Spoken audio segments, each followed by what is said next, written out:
எந்த அளவுக்கு நமக்கு அந்த சரீரத்தின் கிரியைகள், மாம்சத்தின் கிரியைகள் இருக்கிறது என்பதை நம்ம தேவாலயத்தில் உட்கார்ந்துருக்கும் போது ஒருத்தருக்கும் ஒன்றும் தெரியாது. நம்முடைய அனுதின வாழ்க்கையில் சூழ்நிலைகள் மத்தியில் அவைகள் எழும்பி அப்பப்பொழுது எழும்பி எழும்பி எழும்பி எழும்பி தன்னுடைய கிரியைகளை காட்டும்போது தான் தெரியும் இவைகளெல்லாம் நமக்குள் இன்னும் இருக்கிறது.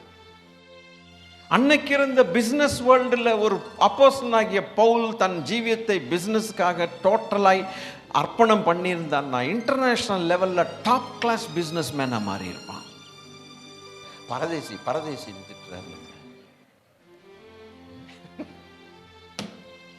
எங்க எவன் கண்டுபிடிச்சானோ தெரியல இந்த வார்த்தை, பைபிள்ல இருந்து எடுத்தான். நம்ம கிறிஸ்தவன் தான் அறிமுகப்படுத்திருப்பான்னு நினைக்கிறேன் உலகத்துக்கு திட்டுறதுக்கு.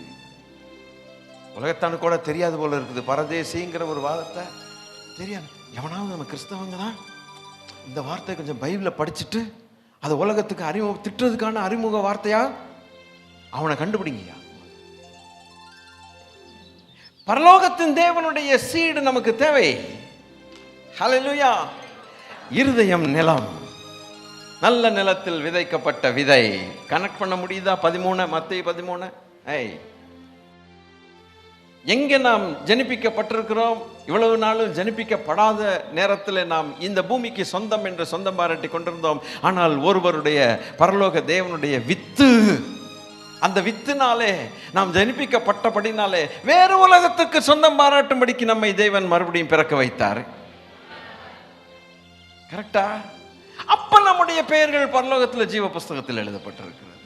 இப்போ சொல்லுங்க நம்முடைய குடியுரிமை எங்கேன்ட்டு. அப்ப என்னுடைய பெயர் அங்க இருக்கிறது, என்னுடைய குடியுரிமை அங்க இருக்கிறது. ஹல்லேலூயா. I am a foreigner living in this land. நம்ம பிறந்த ஊரு வேற, வாழ்றோம். ஆனா நம்ம ஆளுகளுக்குள்ள கூட்டம் கூட்டமா வாழுவோமா? டிக்ஷனரிக்காரன் சொல்றான், அறிவு நமக்கு அவன் சொல்லித்தரான். ஒரு அமெரிக்கன் வந்து சென்னையில் 4 பேரால் அடி வாங்குறாருன்னா உடனே போலீஸ் என்ன பண்ணணும்னா அமெரிக்கனை அரெஸ்ட் பண்ணாது, அடித்தவன் அரெஸ்ட் பண்ணும். ஏன்னா அவன் ஃபாரினர், அவன் வெளிநாட்டுக்காரன், இங்கே வந்து வாங்குறான். ஏன்டா கொடுக்குறான்னு சொல்லி கொடுத்தவனை முதல்ல அரெஸ்ட் பண்ணி அதுக்கப்புறம் கேஸ் புக் பண்ணி அவங்க கொண்டு போவாங்க. அது வேற விஷயம். ஸோ அந்த அமெரிக்கன் கோர்ட்டில் என்ன சொல்லலாம்னா, நான் அமெரிக்க தேசத்தை சேர்ந்தவன், பட் நான் உங்கள் லேண்டில் நான் வாழ்கிறேன், என்னை பாதுகாப்பதற்கு இந்த அரசாங்கத்துக்கு சட்டம் உண்டு, எனக்கு அது கேட்கறதுக்கு உரிமை உண்டுன்னா எஸ் யூ ஆர் ரைட்டுமா. இந்த உலகம் நம்மளை சேர்த்துக்காது. நம்ம மூஞ்ச பார்த்தோன்னே கண்டுபிடிச்சிடறான், இவன் வேற்று கிரகத்தான், இவன் அந்நியன், இவன் கிறிஸ்தவன், இவன் அல்லேலூயா, இவன் சாமியார், பரலோக சாமியார் கூட்டம், அப்படி இப்படி நம்ம மூஞ்சில எழுதி பவுடர் போட்டார்ல, அதனால அந்த பவுடர் தெரியுது வெளியில. ஆஹா, இவங்க எல்லாம் வித்தியாசமானவங்க.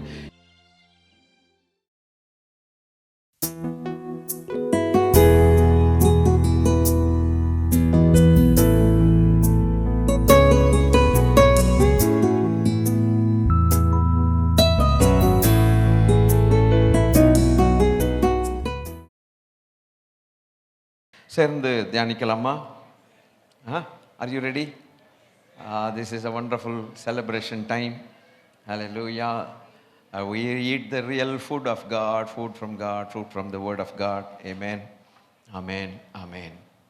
போன வாரத்தில் ஒரு கோடு நம்பர் ஒன்று உங்களுக்கு அறிமுகப்படுத்தினேன். ஒரு கோட் நம்பர்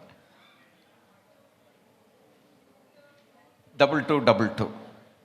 அது அந்த 2222ன்னு சொன்னால் அதனுடைய அத்தியாயத்தையும் புஸ்தகத்தையும் உங்களுக்கு அந்த கோட்லேயே வருது. ஆமாம், 2 தீமோத்தேயு 2:22. இப்படியே நம்ம பைபிளை மனப்பாடம் பண்ணால் எவ்வளோ சந்தோஷம், நிறைய காரியங்கள் கற்றுக்கொள்ளலாம். அதை எடுத்து கொஞ்சம் வாசிச்சுடலாமா? அன்றியும் பாலியத்துக்குரிய இச்சைகளுக்கு நீ விலகி ஓடி சுத்த இருதயத்தோட கர்த்தரை தொழுது கொள்கிறவர்களுடனே நீதியையும் விசுவாசத்தையும் அன்பையும் சமாதானத்தையும் அடையும்படி நாடு ஓடு. அப்புறம் நாடு. அந்த நாடுக்கு இன்னும் நான் வரல. போன வாரம் விலகி ஓடுன்னு சொன்னதோட முடிப்பேன், நாடுக்கு அப்புறம் வருவேன்னு சொன்னேன். இன்றைக்கும் நான் வர முடியாது. இன்னைக்கு முடியாது. அப்போ ஓட ஓட ஓட சொன்னவர் ஓடிக்கிட்டே இருக்கணுமா இன்னைக்கு? ஆமாம், கொஞ்சம் ஓடுவோம், கர்த்தர் நல்லவர். இது நடுவில் இன்னொரு அப்போஸ்தலன் புகுந்துட்டார். இது நடுவில் இன்னொரு அப்போஸ்தலன் புகுந்து, இப்போ இவர் இந்த அப்போஸ்தலன் பவுல், இன்னொரு அப்போஸ்தலன் புகுந்து அவர் குறுக்கில் இதே மாதிரி ஒரு வார்த்தையை விட்டார். அப்போ அவர் பேர் மிஸ்டர் பிக் மவுத். நான் பிக் மவுத்துன்னு சொல்கிறேன், நீங்கள் பேதுருன்ட்டீங்க. அது எப்படி உங்களுக்கு தெரிஞ்சிச்சு? அப்போ அது தெரிஞ்ச விஷயம் போல் இருக்குது. பிக் மவுத் யார்? வைட் மவுத்து பேதுரு தான் போல. அல்லேலூயா. அப்போ அவர் சண்டைக்கு வராரு. அவர் சொன்னதை தியானிக்கிறீங்க, நான் சொன்னதை தியானிக்க மாட்டேங்கிறீங்க. அப்போ பார்த்தேன் நேற்று, ஐயா மன்னிச்சுக்குங்கய்யா, இன்னைக்கு நீங்கள் சொல்கிறத தியானம் பண்ணுவோம். ஆமேன். அப்போது அதே லைனில் அவர் போகிறார், அதே லைனில் போகிறார்.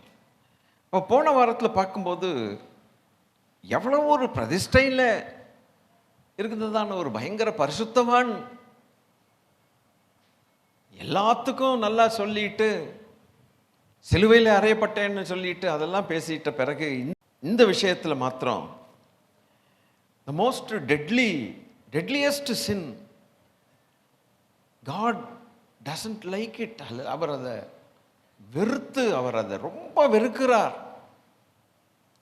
அதை ஹைலைட் பண்ணி அதை பிரதான பாவங்களிலே ஒரு பிரதான பாவமாக அதை சொல்லுகிறார் என்று சொன்னால், இவர் தேவனிடத்திலிருந்து பெற்றுக்கொண்டதான ரகசியம் எப்படிப்பட்டதாக இருக்க வேண்டும், இதை குறித்து தேவன் எந்த பாவத்தை மேக்சிமம் எல்லா பாவங்களை காட்டிலும் பயங்கரமாய் வெறுத்து தள்ளுகிறார் என்பதை அறிந்து அந்த ரகசியத்தை நமக்கு சொல்லிட்டார்னா நமக்கு அது எவ்வளவு பெரிய நன்மை செய்தது போல இருக்கிறது. It's a very great help. Hallelujah. நிறைய காரியங்கள் பாருங்க, இந்த பூமியில் எல்லாத்தையும் எல்லாரும் சொல்ல மாட்டாங்க. கொஞ்சம் மனுஷர்கள் பேசுகிறது போல பேசுகிறேனே. மிக முக்கியமான சில காரியங்கள் தங்களுக்குள்ளே வச்சிருப்பாங்க. சொல்ல வேண்டிய ஒரு சின்ன வட்டத்துக்குள் இருக்கிறவர்களுக்கு மாத்திரம் தெரியும். am I correct? அந்த வட்டத்துக்குள் வெளியில் இருக்கிறவர்களுக்கு அந்த வட்டத்துக்குள்ளே இருக்கக்கூடிய இம்பார்ட்டன்ட் இன்ஃபர்மேஷன் தெரிய அவசியம் இல்லை, சொல்ல மாட்டார்கள். லைட்டாக சொல்லிட்டு போவாங்க. ஆனால் கோரில் அவ்வளோ விஷயத்தையும் சொல்லுவார். கோரில் கூட சொல்ல முடியாத சில விஷயங்கள் தங்களுக்குள்ளே வைத்திருப்பார்கள். அப்போ ஒரு மனுஷனுக்கு மிக முக்கியமான அந்த கோரில் இருக்கக்கூடிய உள்ள ஆழத்தில் இருக்கக்கூடிய அந்த ஒரு ரகசியம் பப்ளிக்காக சொல்லிட்டான்னா எப்படி இருக்கும்? நமக்கு தெரிய வாய்ப்பே இல்லை, எவனும் சொல்ல மாட்டான். சொன்னாரே அப்பா இந்த ரகசியத்தை சொல்லிட்டாரே. அப்போ நம்ம we feel we are so blessed. ஒரு நாள் டிஜிஎஸ் ஐயாட்ட போய் நான் கேட்டேன், வம்புக்குன்னே கேட்டேன். அந்த காலத்தில் இது என்ன அங்கிள், நான் பாட்டுக்கு ஊழியம் செய்கிறேன், இந்த வாலிபர்களுக்கு ஊழியம் செஞ்சுக்கிட்டு இருக்கிறேன், எனக்கு ரொம்ப திருப்தியாக இல்லையேன்னு கேட்டேன். அங்கிள் எப்போவுமே வழக்கம் போல் இப்படி ஒரு வாரக்கண்ணில் பார்த்து ஒரு மாதிரி சிரிப்பாங்க. ரொம்ப அழகாக இருக்கும் அவங்க முகத்தை பார்க்குறதுக்கு. அவன் சிரிச்சுக்கிட்டு இருக்காங்க, நானும் உள்ளத்தில் கொந்தளிச்சிக்கிட்டு இருக்கிறேன். You see, you will not see the results today அப்படின்னார். ரிசல்ட்டை இன்றைக்கி பார்க்க மாட்டேன், நீ முதல்ல செய்யினார். ஆமாம், நான் செஞ்சுக்கிட்டு தான் இருக்கிறேன், என்னை ஒன்றும் ஸ்டாப் பண்ண முடியாது, அது வேறு விஷயம். ஆனால் எனக்கு இமீடியட் ரிசல்ட் ஒருத்தரும் இல்லை. 4 வருஷம் இங்கே இருக்கிறான், அவனுக்கு படாத பாடுபடுறான், அவன் சிட்டுக்குருவி மாதிரி பறந்து போகிறான். இன்னொரு புது பயல்கள் வர்றானுங்க, புது முகங்கள் வருது. இப்படியே நான் பண்ணிகிட்டே இருந்து கடைசியில் நான் தான் தேய்கிறேன் வழி, அவன் ரெக்கை வளர்த்துட்டு பறந்துட்டு போகிறான். எனக்கு என்ன சந்தோஷம் அப்படின்னு. You see, these rascals will go throughout the world அப்படின்னு பார்க்கலாம் சிரிச்சுக்கிட்டு. இந்த ரவுடி பயல்கள்லாம் உலகம் பூரா பறந்து போவானுங்க. அவன் எங்கெங்கெல்லாமா பெரிய பெரிய ஆள்களாக உட்காந்துருப்பானுங்க. ஒரு நாள் அப்போ அவன் சொல்லுவான், நான் ரட்சிக்கப்பட்டது இன்னாரால இன்னாராலன்னு சொல்லுவான், அவங்க பேரை சொல்லுவான் பிரதர்னு. நான் அதில் சந்தோஷப்படலை. இவனுக்கு ஓடுறது உண்மைதான். என்னைக்கோ 40 வருஷம் கழித்து இன்னாரால் ரட்சிக்கப்பட வேண்டாம், முதல்ல நான் இருக்கணும். அது என் காதில் வந்து விழுகுமா? எவனோ ஒருத்தன் ஜெர்மனியில் உட்காந்துருப்பான், என் ஸ்டூடெண்ட் ஒருத்தன், அவன் அங்கே போய் இன்னாரால் ரட்சிக்கப்பட்டேன்னு சொன்னான், என் காதில் விழுகுமா? என்னையா இதுன்னு திருப்பி அவரை கேட்டேன், இந்த மாதிரி இது என்னைக்கு நான் எங்கே போய் கேட்க போகிறேன்? முகம் மாறிடுச்சு. முகம் மாறினோன்னு ஒன்று சொன்னாங்க, then you should ask for more anointing அப்படின்னாங்க. பார்க்கலாம், அப்பா இதை கேட்குறதுக்கு தான் நான் இங்கே இவ்வளோ நேரம் இழுத்துக்கிட்டு இருக்கிறேன், நூலை போட்டு இழுத்துக்கிட்டு இருக்கிறேன். இது உங்கள் வாயிலேருந்து வர்ற வரைக்கும் நான் உங்களை விடுறதில்லைங்கிற மாதிரி நான் கேட்டுக்கிட்டு இருக்கேன். இப்போ சொன்னீங்கல்ல குட் பை, நான் போயிட்டு வரேன்ட்டு போயிட்டேன். இந்த ரகசியத்துக்கு தான் நான் காத்திருந்தேன். இந்த ரகசியத்துக்கு தான் காத்திருந்தேன். அப்போ இந்த ரகசியத்தை முதல்லையே சொல்லியிருந்தீங்கன்னா நான் ஓடி போயிருப்பேன்ல. நீங்கள் முதல்ல சொல்லலை, என்னென்னமோலாம் சொல்லிட்டு, சொல்லக்கூடாதுலாம் இல்லை, அது தேவையில்லாமல் இருந்தது அந்த இடத்துல. நான் துரி துரி துரி துரி இல்லை, எனக்கு திருப்தி இல்லை திருப்தி இல்லைன்னு கேட்டுக்கிட்டு இருக்கும்போது தான் அவர் வாயிலிருந்து ஒரு ரகசியம் வெளியில் வந்துருச்சு. அது தெரிஞ்சு வந்ததோ தெரியாமல் வந்ததோ எனக்கு தெரியாது, ஆக மொத்தம் எனக்கு லாபம். ஆஸ்க் ஃபார் மோர் அனாயிண்டிங் அப்படின்னார். ஆஸ்க் காட், அபிஷேக வல்லமை நீ தேவனிடத்திலிருந்து அதிகமாக கேட்டு பெற்றுக்கொள்கிறதுக்கு you have to pay a heavy price. இன்னைக்கு விலைக்கரையை செலுத்தினால் results will be immediate. Results சீக்கிரமாக கிடைக்கலன்னு தானே நீ கத்துற. உனக்கு ரிசல்ட் சீக்கிரம் வரணும்னா தேவனுடைய கிரியைகள் உன் மூலமாய் வெளிப்பட வேண்டாம்.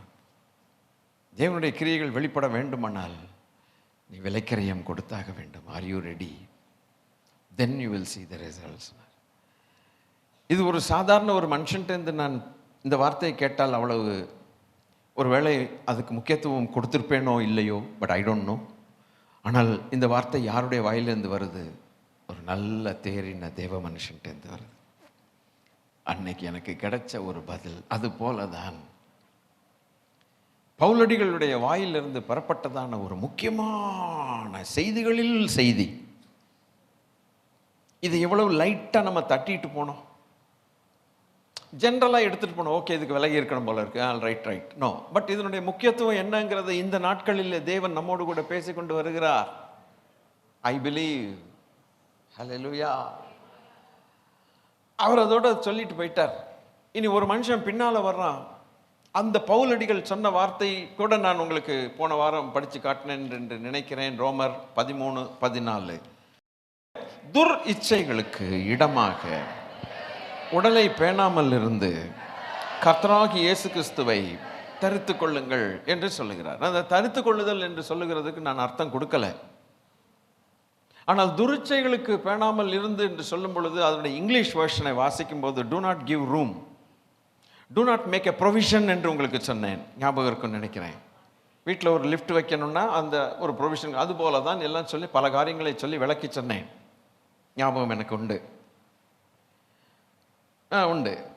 அதுபோல டோன்ட் கிவ் ரூம் அப்படின்ட்டார். சொல்லிட்டு சொல்லுகிறார், கர்த்தராகிய இயேசு கிறிஸ்துவை தரித்து கொள்ளுங்கள். ஒரு உதாரணம் காலையில் கொடுக்க எனக்கு ஒரு ஞாபகம் வந்தது. கொஞ்ச நாள் முன்னால் நம்ம சில யூடியூப்பில் சில காரியங்கள் பார்த்து கொண்டிருப்போம், ஏதாவது ஒரு நிகழ்ச்சியை பார்த்து கொண்டிருப்போம், இல்லை செய்தியை பார்த்து கொண்டிருப்போம். அப்படி ஏதோ ஒன்று பார்க்குற நேரத்தில் ஒரு அட்வர்டைஸ்மெண்ட் ஒன்று வந்துச்சு. ஒரு டேங்க்கில் ஏதோ ஒரு ஓட்டை இருந்து தண்ணி பிச்சுக்கிட்டு வர்ற மாதிரி யாரோ ஒருத்தர் போய் டேப் போட்டு அதை ஒட்டுற மாதிரி பார்த்துருக்கீங்களா நீங்கள்? நம்ம ஏதோ ஒரு நிகழ்ச்சி பார்க்கும்போது இது குறுக்கில் ஒரு நிமிஷம் அட்வர்டைஸ்மெண்ட் நம்ம உயிரை வாங்கும் அப்படின்னு. இது பூரா உங்களுக்கு வந்து ஸ்க்ரீனில் தான். இவன் பேச்சை கேட்டு இவன் டேப்பை வாங்கி நம்ம நம்பி ஒட்டணும்னா அது சிலர்களை வேலை செய்யறதில்ல. அவனுக்கு பிஸ்னஸ்ஸு. ஆனால் அதை எப்படி காட்டுறாங்க, அப்படி ஒட்டுறான்னா அவ்வளோ ப்ரெஷர்லேருந்து வரக்கூடியது அப்படியே கப்பு நின்றுதான்.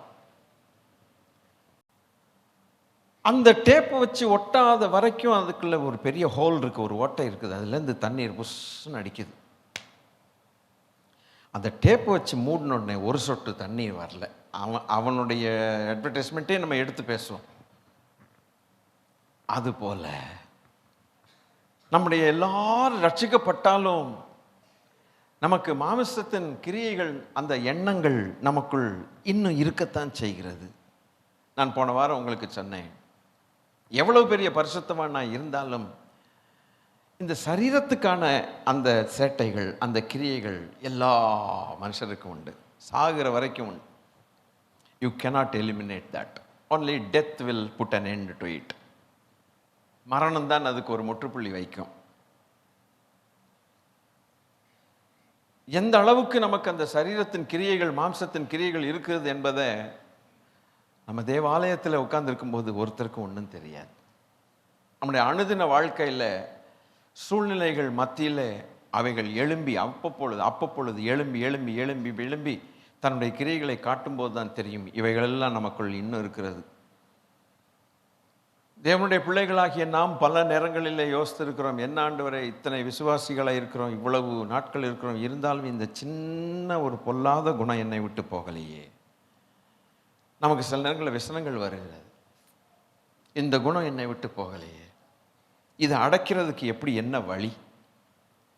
என்ன வழி, அந்த டேப் எப்படி அடைக்குதோ அதுபோல கிறிஸ்துவின் சுபாவத்தை நாம் தரித்து கொள்ளும்போது அந்த மாம்சத்தின் கிரியைகள் அடைபடுகிறது. அதனால தான் பவுல் எழுதுகிறார், கர்த்தராகிய இயேசு கிறிஸ்துவை தரித்து கொள்ளுங்கள்னா என்ன அர்த்தம்னா, நம்ம புக் ஸ்டாலில் போய் ஏதாவது இயேசு கிறிஸ்துன்னு ஒரு கோட்டு இருக்குதா கொடுங்கன்னு கேட்கறதுக்காக அல்ல, நான் போய் போட்டுக்க போகிறேன். நோ, சுபாவங்கள். அந்த சுபாவத்துக்கு இங்கிலீஷில் என்ன போடலாம் வார்த்தை என்று சொன்னால், த நேச்சர். பாம்புக்கு எவ்வளவுதான் பால் ஊட்டி செல்லப்பிள்ளையாய் கிளிக்குட்டியாய் வளர்த்தாலும் அதுக்குன்னு ஒரு நேச்சர் ஒன்று இருக்குது. That is called the animal nature.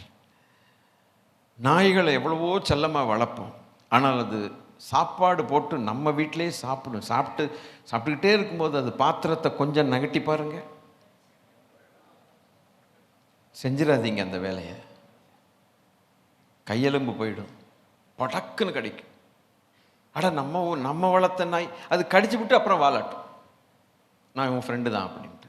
ஆனால் அது என்ன சொல்லும், நான் சாப்பிடும்போது நீ ஏன் அதை தொட்ட, நீ பிடுங்க பார்க்குற, அதை மாற்ற முடியுதா, பாம்பை மாற்ற முடியுதா? தி animal nature, even though they are pet animals, domestic animals, you cannot change the nature.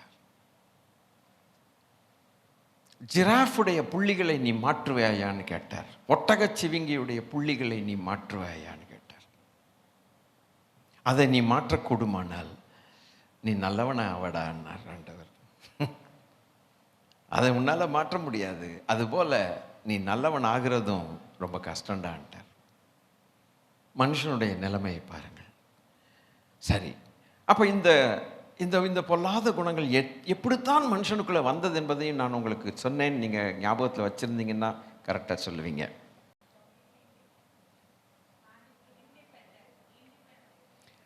Okay, portals are open. நுழைவாயில்கள், பூட்டப்பட்ட நுழைவாயில்கள் திறக்கப்பட்டது, சாத்தானுக்கு திறக்கப்பட்டது. நம்முடைய முற்பிதாவாகிய ஆதாம் செய்த பாவத்தின் நிமித்தம் வாசல்கள் திறக்கப்பட்டது. அதனால் கண்ட குப்பையும் வந்து டயலமாவில் இருக்கிறோம், இது ரைட்டா, இது தப்பா தெரியலையே, இப்படி போனால் ரைட்டா, அப்படி போனால் ரைட்டா, இதை செய்யலாமா, அதை செய்யலாமா, எதை செய்யலாம்னு தெரியலேன்னு ஒரு முடிவெடுக்க முடியாத ஒரு சூழ்நிலை. எதுக்குமே முடிவெடுக்க முடியல. 4 பேருடைய ஆலோசனைகள் தேவைப்படுகிறது. அந்த 4 பேர் ஆலோசனைகளில் சிலர் தப்பாக சொன்னால் டோட்டலாக முடிவு தப்பாக இருக்கும். ஆலோசனை இல்லாத இடத்தில் ஜனங்கள் சீர்கெட்டு போவார்கள் போட்டு. இந்த நிலைமைக்கு வந்ததுக்கு என்ன? தேவாதி தேவன் நமக்கு ஆலோசனை சொன்னால் நலமாக இருக்குமா, இல்லை பலவீனமான மனுஷர்கள் நமக்கு ஆலோசனை சொல்லி நாம் முடிவெடுத்தால் நமக்கு நலமாக இருக்குமா? அப்படி ஆலோசனை சொல்லுகிற தேவனை நாம் விட்டு விட்டோம். அதனால் தான் மறுபடியும் ஒரு வாக்குத்தத்தம் சொன்ன, நான் உன் மேல் கண்ணை வைத்து உனக்கு நான் ஆலோசனை சொல்வேன். I will do it again. I will instruct you in the way in which you should walk. நீ நடக்க வேண்டிய விதத்தில் நடக்கும்படிக்கு நான் உனக்கு இன்ஸ்ட்ரக்ஷன் கொடுப்பேன். வழி இதுவே, இதிலே நடவுங்கள் என்று உங்களுக்கு பின்னாலே சொல்லுகிற சத்தம் உங்கள் காதுகளில் விழுகும். I am the way, the truth and the life என்று சொன்னார். நான் தான் வழியினர், நான் தான் ட்ரூத்னர், நான் தான் ஜீவன் அப்படின்னார். ஃபாலோ மீனர், என்னை பின்பற்றி வாருங்கள் என்று சொன்னார். நாம் பலவீனர்களும் சோர்ந்து போனவர்களும் தொய்ந்து போனவர்களும் எதையும் சரியாக யோசிக்க திறமை இல்லாதவர்களுமாய் இருக்கையில் பாரத்தோடு இருக்கும்போது அவர் அப்படியே சொல்லி கூப்பிடுகிறார். நீங்கள் வருத்தப்பட்டு ரொம்ப பாரத்தை சுமக்கிறீங்க, வாங்கன்னார். என்கிட்ட வாங்க, I will give you rest, நான் உங்களுக்கு இளைப்பாறுதல் தருவேன் சொன்னார். நம்மை வழிநடத்தக்கூடிய தேவன் ஒருவர் தான், நம்மை படைத்தவர் ஒருவர் தான் நம்மை சரியான வழியில் நடத்தி கொண்டு போக முடியும்.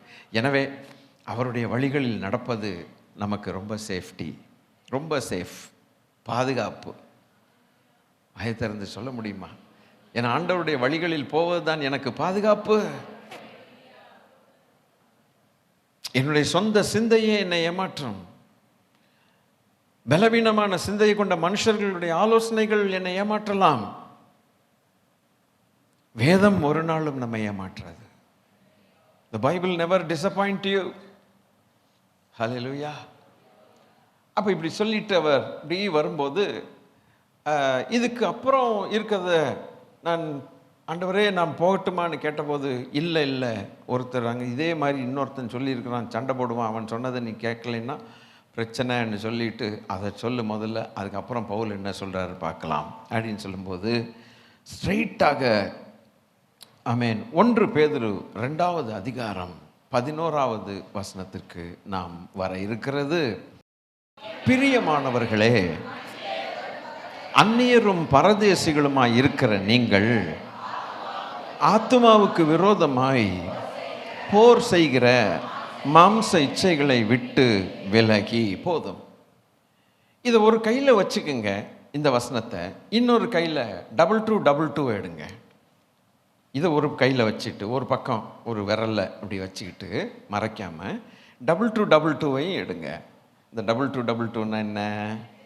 ஆமாம், அதையும் எடுங்களேன். அதையும் இதையும் கம்பேர் பண்ணி பார்க்கும்போது ஒரு வார்த்தை ஒன்று காமன் பொதுவாக இருக்கிறது. கொஞ்சம் கண்டுபிடிச்சு சொல்லுங்க.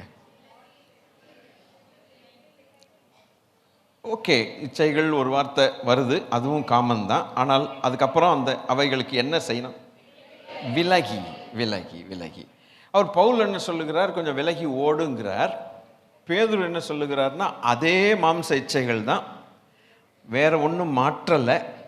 அவர் விலகுங்கிறாரு. விலகுனதும் ஒன்று சொன்னாலும் ஒன்று தான், விலகி ஓடுன்னு சொன்னாலும் ஒன்று. ஹல்லேலூயா. இது ஏன் விலகணும்னா என்ன அர்த்தம்னா, விலகி ஓடுறது தான் அர்த்தம். நீங்கள் கொஞ்சம் பக்கத்தில் இருந்தீங்கன்னா, விலகாமல் கொஞ்சம் லைட்டாக விலகி இருந்தீங்கன்னா, ஒருத்தவங்களை திட்டிக்கிட்டே இருக்கிறான், உதாரணம் தூஷிக்கிறான், அது நல்லா தெரியுது, இந்த இடத்துல ஒரு பெரிய சண்டை வரப்போகுதுன்னு தெரியும். அதை விலகி இருக்க சொல்ல, விலகி ஓட சொல்லியிருக்கிறாங்க. நாம் விலகுனாலும் அது நம்மளை கூப்பிடுறதுக்கான வாய்ப்பு. ஸோ இந்த close proximity, we are in the close proximity, in the vicinity. அந்த விசினிட்டிக்குள்ளே இருக்காதேன்னு பேதுருவும் சொல்கிறாரு. ஹாய், பவுல் தான் அப்படி சொன்னார்னா, கவனிச்சிங்களா? கொஞ்சம் பாராட்டுங்களேன். பவுல் தான் அப்படி சொல்கிறாருன்னா, Peter is also saying the same thing. அப்போ இந்த 2 பேருடைய சாட்சினால ஒரு விஷயம் உறுதிப்படும்னா, இவங்க 2 பேரும் பரலோகத்தின் தேவனுடைய காரியம் இந்த விஷயத்தில் இது எவ்வளவு முக்கியமானது என்பதை அறிந்திருந்தால், பரிசுத்த ஆவியானவர் 2 பேரை கொண்டு வந்து இதே வார்த்தையை சொல்லி அதை உறுதிப்படுத்துகிறார். அப்படியானால் அந்த ஒரு மிக முக்கியமான இன்னர் சர்க்கிளில் சொல்ல வேண்டிய அந்த சீக்ரெட்டை இன்னைக்கு பகிரங்கமாக ஊதிவிட்டார். விளங்கிருச்சா அவங்களுக்கு? நம்ம எப்போவுமே மிக முக்கியமான சீக்ரெட்டை நம்மளை தான் வச்சுப்போம். வெளியில் இருக்கிறவங்களுக்கு என்ன செய்யறதில்ல, சொல்றதில்ல. யாரோ ஒருத்தர் நம்ம வீட்டில் வேலை செய்கிறவங்க சொல்லுவோம், நீங்கள் ஊருக்கு போகிறோம், பெட்டியெல்லாம் பார்த்தோன்னா ஊருக்கு போகிறீங்களா? ஆமாம் ஊருக்கு போகிறோம். எந்த ஊருக்கு போகிறோம்னு சொல்லுவோமா? வேலை செய்கிறவங்களுக்கு ஊருக்கு போகிறது தெரியும்.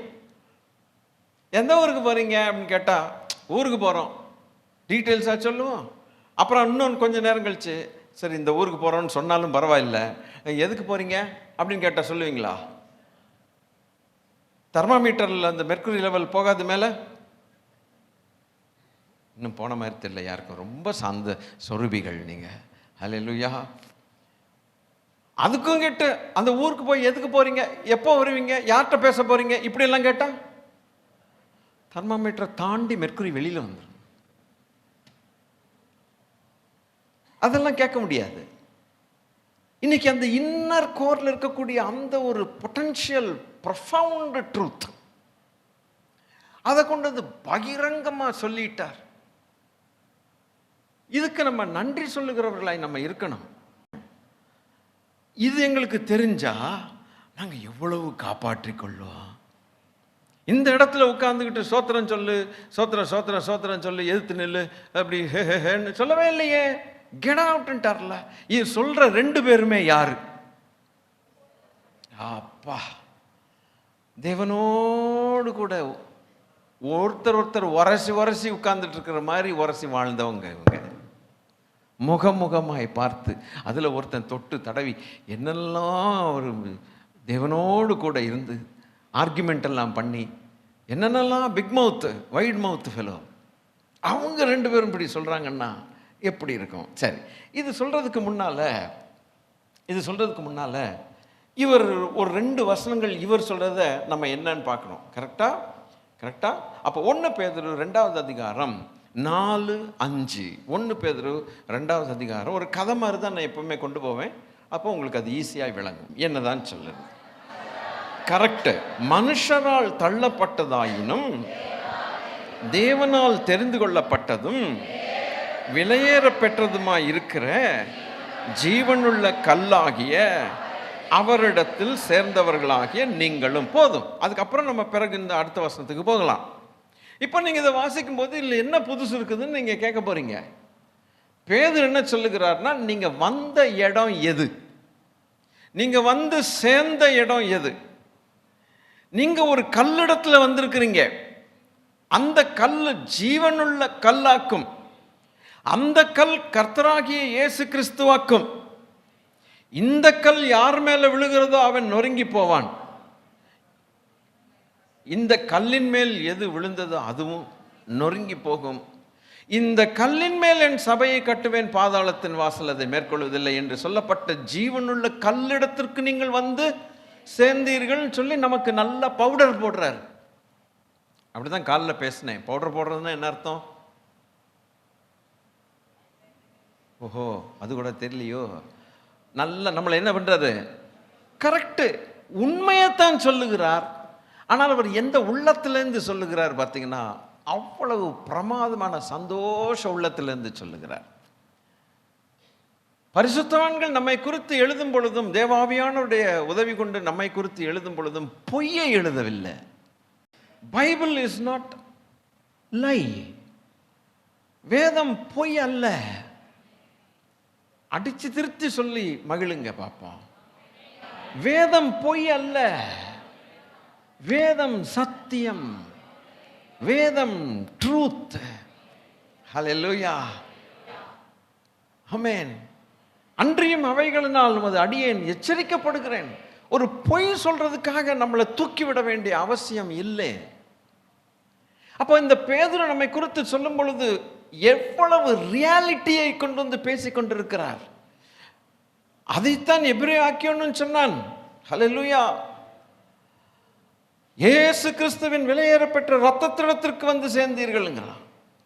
ஆபேலின் ரத்தம் பேசினதை பார்க்கலும் நன்மையானவைகளை பேசுகிற இயேசு கிறிஸ்துவின் விலையேறப்பெற்ற 1000 பரிசுத்தவான்களுடைய சங்கத்தின் சர்வ சங்க சபைக்கு நீங்கள் வந்து சேர்ந்தீர்கள்ங்கிறான். பவுடர் போடவா இதை சொன்னாரு? தூக்கி விட்டுட்டு ஏதோ ஒரு ஆதாயத்துக்காக சொன்னாரு? அன்னைக்கு இருந்த பிஸ்னஸ் வேர்ல்டில் ஒரு அப்போஸ்தலனாகிய பவுல் தன் ஜீவியத்தை பிஸ்னஸ்க்காக டோட்டலாய் அர்ப்பணம் பண்ணியிருந்தான்னா இன்டர்நேஷ்னல் லெவலில் டாப் கிளாஸ் பிஸ்னஸ் மேனாக மாறி இருப்பான். ஏன்னா அன்னைக்கு இருந்த வர்த்தகம் அவன் காலத்தில் பயங்கரமாக இருந்தது. ரொம்ப பயங்கரமான பிஸ்னஸ் நடந்தது. இன்னைக்கு எப்படியோ ஒருவேளை அன்னைக்குள்ள பிஸ்னஸ் படி பயங்கர கோடீஸ்வரனாக இருந்திருப்பான். அவன் அதெல்லாவற்றையும் விட்டு விட்டு தேவனை எவ்வளவு முகமுகமாய் தரிசித்து, எவ்வளவு ஆவியில் அவன் தரிசித்து 3ஆம் வாரம் வரைக்கும் போய் அந்த உண்மையை கண்ட பிறகு அந்த தேவ ரகசியங்களை விளக்குகிறவனாக, ஊழியக்காரனாக தேவன் என்னை ஏற்படுத்தினார், அந்த ரகசியங்களை எனக்கு வெளிப்படுத்தினார் என்று சொல்லி தன் ஜீவனை கொடுத்து நம்மை குறித்து எழுதி வைத்திருக்கிறார் என்று சொன்னால் அது எவ்வளவு சத்தியம், எவ்வளவு உண்மை. சாதாரணமாக ஏதோ சர்ச்சு திறந்திருக்குதுன்னு சொல்லி நம்ம வரல. சர்ச்சு திறந்திருக்குதுன்னு சொல்லி வந்தவர்கள் இங்கே இல்லை. கர்த்தர் நல்லவர். ஆனால் இந்த சர்ச்சு திறந்திருக்குதுன்னு சொல்லி நம்ம வராதபடிக்கு நம்மை அழைத்து வந்து நம்மை நாட்டினாரே. அல்லேலூயா, அல்லேலூயா. அதுக்காக நம்ம தேவனை துதிக்க வேண்டும். நம்மை ஸ்திரப்படுத்தினாரே, நிலைநிறுத்தினாரே, பலப்படுத்தினாரே. ஹல்லேலூயா. கிருபை கூர்ந்தாரே.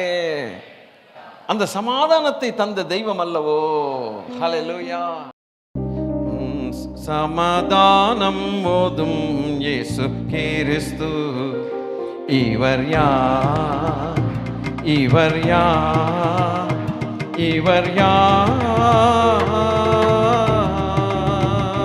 சமாதானம் போதும் இயேசு கிறிஸ்து இவர் யார், இவர் யார், இவர் யார். ஆனந்த மோட்ச வழி காட்டினாரே, அருள் ஆனந்த மோட்ச வழி காட்டினாரே, நிலை நாட்டினாரே, முடி சூட்டினாரே. எல்லாரும் பாடலாம். நாட்டினாரே, முடி சூட்டினாரே. சமாதானம் போதும் இயேசு கிறிஸ்து, சமாதானம் போதும் இயேசு கிறிஸ்து இவர் யார், இவர் யார், இவர் யார். நமதாதி பிதாவின் திருப்பாலர் இவர், ஆதி பிதாவின் திருப்பாலர் இவர், அனுகூலர் இவர், மனுவேலர் இவர், அனுகூலர் இவர், மனுவேலர் இவர். சமாதானம் போதும் இயேசு கிறிஸ்து, சமாதானம் போதும் இயேசு கிறிஸ்து இவர் யார், இவர் யார், இவர் யார்.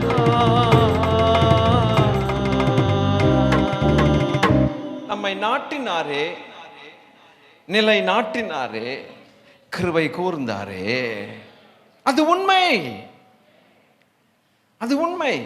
அப்போ அந்த வசனம் அந்த இரண்டாவது அதிகாரத்தில் 4வது வசனத்தில் சொல்லும் பொழுது, மனுஷனால் தள்ளப்பட்டதாயினும் தேவனால் தெரிந்து கொள்ளப்பட்டதும், அது தேவனால் தெரிந்து கொள்ளப்பட்ட கல்லும் விலையேற பெற்றதுமாய் இருக்கிற 3வது காரியம், அதுக்கு ஜீவன் இருக்கிறது.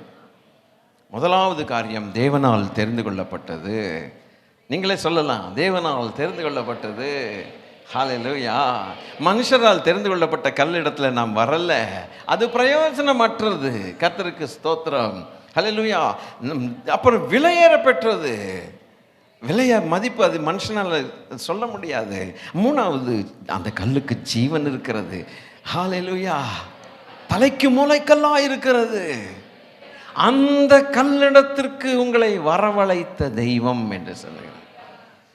நான் அதைத்தான் உங்களுக்கு சொன்னேன். இன்று தேவாதி தேவன் நம்மை தெரிந்து கொண்டு வரவழைத்து, தூரத்தில் இருந்த நம்மை வரவழைத்து, தொலையில் கிடந்த புறமாந்தராம் நம்மை ஹல்லேலூயா வரவழைத்த தெய்வம், நம்மை நாட்டின தெய்வம், கிறிஸ்துவுக்குள்ளே நம்மை நிலைநாட்டின தெய்வம்.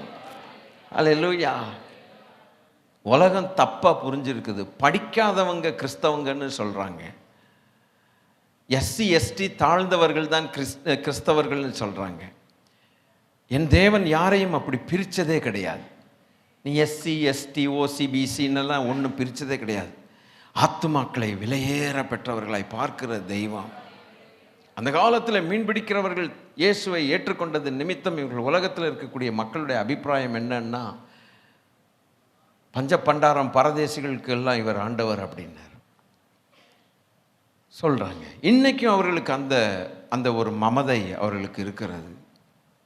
1982 வருஷம் நான் அப்படி நினைத்தவன்.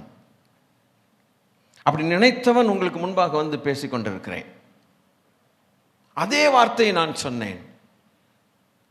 This people, a group of people called Christians, for them Christ is God. Who are these people? They are the people of low caste. என்று சொன்னவன் நான். உங்களில் அநேகருக்கு தெரியும், ஆனால் ஒரு சிலருக்கு தெரியாதவர்களும் இருப்பீர்கள். In 1982 அந்த இன்னொரு பக்கம் என்னுடைய தாய் மரணத்துக்கு சில சென்டிமீட்டர்கள் தான் அருகில் போனார்கள், அடி அல்ல. She was just a few centimeters away from death.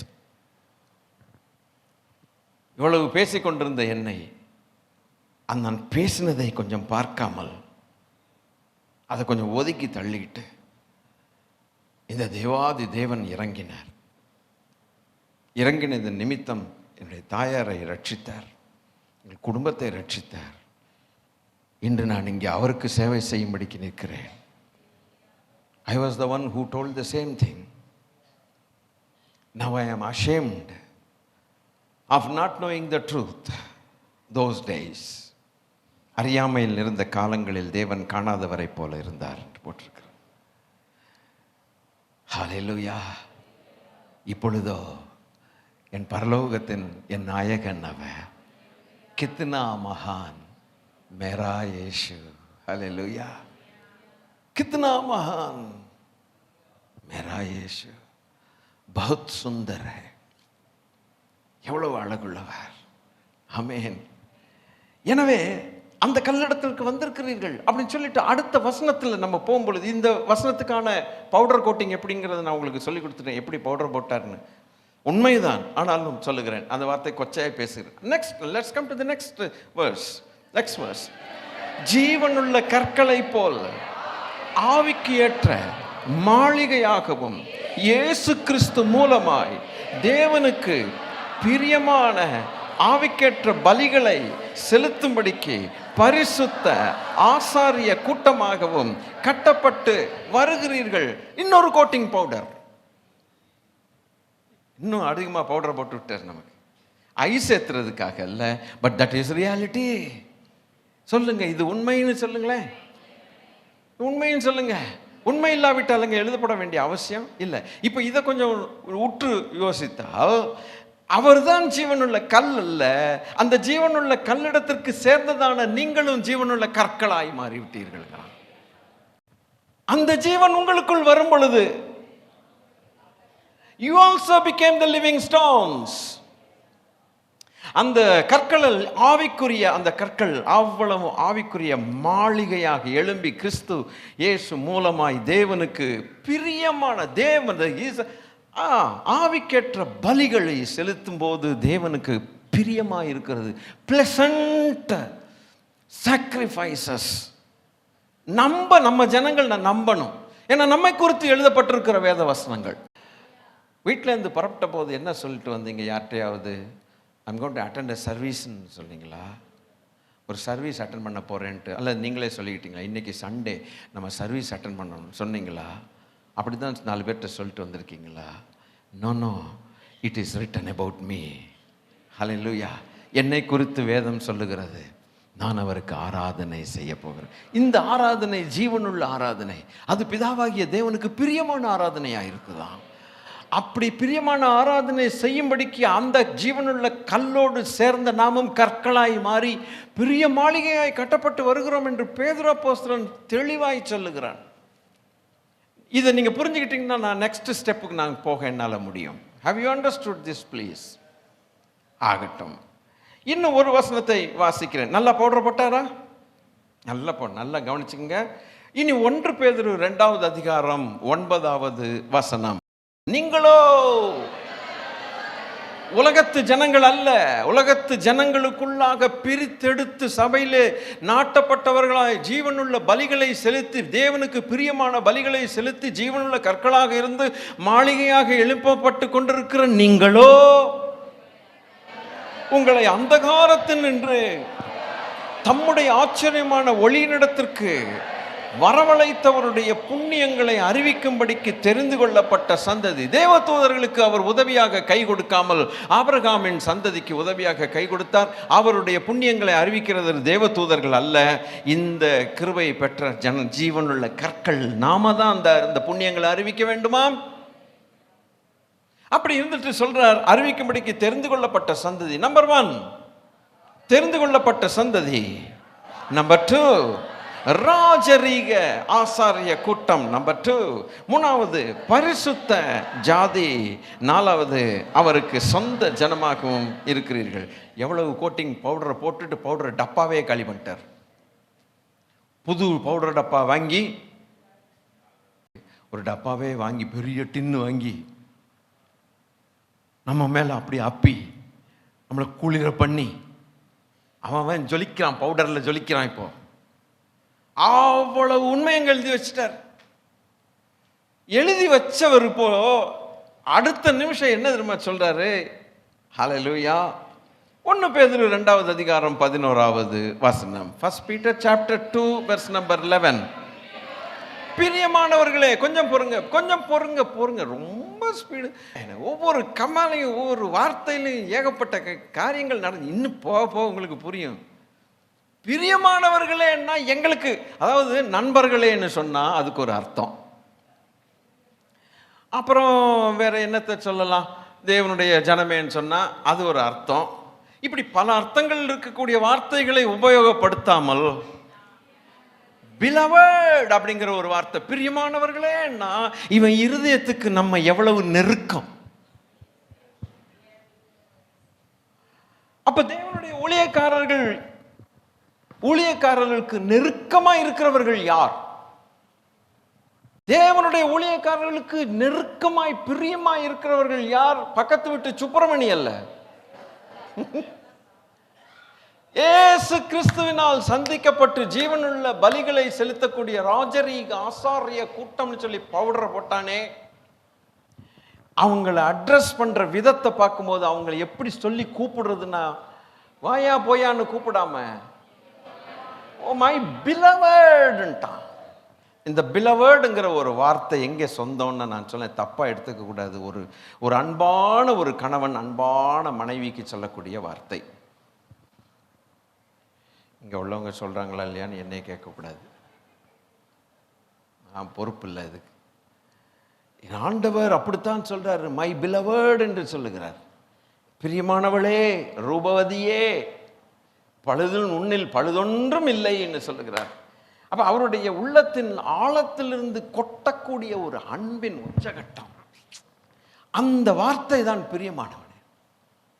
பிரியமானவனே உன் ஆத்துமா, you are our beloved. That is the true love of Christ. சொல்லிட்டு அடிச்ச பவுடர் எல்லாம் இப்போ உருவி டப்பாக்குள்ள போடுறார். எப்படி பேசுறாரு பாருங்க, அந்நியரும் பரதேசியன்டர், உங்கள் ஆத்துமாவுக்கு விரோதமாய் போர் செய்கிற மாம்சைகள் இச்சைகளை விட்டு விலகி. அவர் சொல்லியிருக்கலாம், பிரியமான ராஜரீக ஆசாரிய கூட்டத்தாரே, அப்புறம் தேவனுக்கு சொந்தமானவர்களே, அப்புறம் சபையாரே, திருச்சபையாரே, கிறிஸ்துவின் ரத்தத்தினாலே கழுவப்பட்டவர்களே, எங்கள் பிரியமானவர்களே. அப்பப்பா, இதை விட எனக்கு வார்த்தையை சொல்ல புரியல. மாம்சச்சைகள் விட்டு விலகி ஓடுங்கன்னு சொன்ன என்ன தப்பு? ஒன்றும் தப்பு இல்லை. போட்ட பவுடர்லாம் திருப்பி வாரி உருவி டப்பாக்குள்ளே போட்டுட்டு பரதேசின்னு திட்டுறாரு நம்மளை. எங்கே எவன் கண்டுபிடிச்சானோ தெரியல இந்த வார்த்தை, பைபிள்லேருந்து எடுத்தான். நம்ம கிறிஸ்தவன் தான் அறிமுகப்படுத்தியிருப்பான்னு நினைக்கிறேன் உலகத்துக்கு திட்டுறதுக்கு. உலகத்தானு கூட தெரியாது போல இருக்குது பரதேசிங்கிற ஒரு வார்த்தை தெரியாது. எவனாவது நம்ம கிறிஸ்தவங்க தான் இந்த வார்த்தை கொஞ்சம் பைபிளில் படிச்சுட்டு அது உலகத்துக்கு திட்டுறதுக்கான அறிமுக வார்த்தையா அவனை கண்டுபிடிங்கய்யா. பரதேசி. எவன் கேட்டாலும் இப்போ உலகத்தில் பரதேசி பயலைங்கிறான். ஆனால் உண்மையா போட்ட பவுடர்லாம் உருவி டப்பாக்குள்ளே போட்டுட்டு போயிட்டு பரதேசி பயலைன்னு சொல்லிட்டு போயிட்டாரு பேரு. செய்யலை, அப்படி செய்யலை. அந்த பவுடர் இன்னும் இருக்கத்தான் செய்யுது. இதான் முகத்தில் தெரியுதே, பேதுரு போட்ட பவுடரு இருக்கத்தான் செய்யுது. ஆனால் அவர் என்ன சொல்றாருன்னா 2 வார்த்தை பயன்படுத்துறார். அல்லேலூயா. அந்த 2 வார்த்தையில் ஒரு வார்த்தை தான் இன்னைக்கு நான் சொல்லி முடிக்க முடியும். அந்நியரும் பரதேசிகளுமா இருக்கிற நீங்கள். நாம் பவுடர் போட்டால் போட்டது தான். நீ எவ்வளவு பவுடர் போட்டாலும் நீ அந்நியனும் பரதேசி இந்த உலகத்தில்ன்ட்டார். கொஞ்சம் ருசிச்சு கொஞ்சம் வேடிக்கையாக இருக்குதே இது. நீங்களும் ஏதாவது முகத்தில் காட்டலாமே பாஸ்டர், அந்த போட்ட பவுடர் எங்கள்கிட்ட இருக்குது. அவர் ஒன்றும் டப்பால் அள்ளி கொண்டு போகலை. ஆனால் நாங்கள் எவ்வளவு தான் பவுடர் போடப்பட்டாலும் பரலோகத்தின் தேவன் நமக்கு போட்டிருக்கிறார் பவுடர், பேதுரை வச்சு. இருந்தாலும் இந்த உலகத்தில் எங்களுக்கு ஒரு டைட்டில் ஒன்று இருக்குதே, அந்நியர்களும் பரதேசிகளும் தான் போட்டிருக்கு. அப்போது நல்ல பவுடர் போட்டு ஜொலித்து ஜோடிக்கப்பட்ட பரதேசி நான் இந்த உலகத்தில். அப்படிப்பட்ட ஒரு அந்நியன் எங்கேயோ போகுதே. எங்கேயும் போன மாதிரி தெரியலையா? எனக்கு அப்படி தோணுதே. உங்களுக்கு எப்படி தோணுது? எங்கேயோ உள்ள டீப்பாக இழுத்துட்டு போகிறாருன்னு தெரியுது. இதில் ஏதோ ஒரு விஷயம் இருக்குது. அப்போ அந்த முதல் வார்த்தையை ஹல்லேலூயா நான் அதை எடுத்துக்கொண்டேன். In fact Apostle Peter gives a more clear explanation than what Paul gave. Paul கொஞ்சம் சீரியஸ் ஞானி. அவர் ரொம்ப டீப் திங்கருங்க. சரியா ஆழமாக ஞானத்தில் அவர் இந்த ஞானத்தில் பேசுகிற வார்த்தைகள் விளக்கி சொல்லுகிற அளவுக்கு அவருக்கு பொறுமை சில நேரங்களில் இருக்காது. ஏன்னா அது ஞானத்தில் உச்ச கட்டம். 2 வார்த்தைகள் சொல்லிடுவாங்க, அதுக்குள்ளே ஏகப்பட்ட ஸ்டஃப் இருக்கும். அதை இறங்கி போய் சொல்லணும்னா அவருக்கு அது முடியாது. அது ஹை ஸ்பீட் என்ஜின், அது நிறுத்த முடியாது. அதனால தான் பேதுருன்னு சொல்கிறாரு, இந்த மனுஷன் பேசுகிற நிறைய விஷயங்கள் எனக்கு ஒன்று விளங்கி தொலை மாட்டேங்குதுங்க. அவர் ஞானம் பயங்கரமாக இருக்குன்னு. அவர் கொஞ்சம் இறங்கி விளக்கம் ரொம்ப கொடுக்க மாட்டார். கேரக்டர்ஸ் பாருங்க எப்படின்னு. நம்ம வைட் மவுத் இருக்குதே, பிக் மவுத் இருக்குதே, அது ஒரு சின்ன மேட்டரை எடுத்துட்டு நல்ல அழகாக விளக்கி நல்ல வளவளான்னு பேசி கர்த்தருக்கு ஸ்தோத்திரம், இதுதான் விஷயம் அப்படின்லாம் சொல்லி விளக்குறாரு நல்லா இங்கே.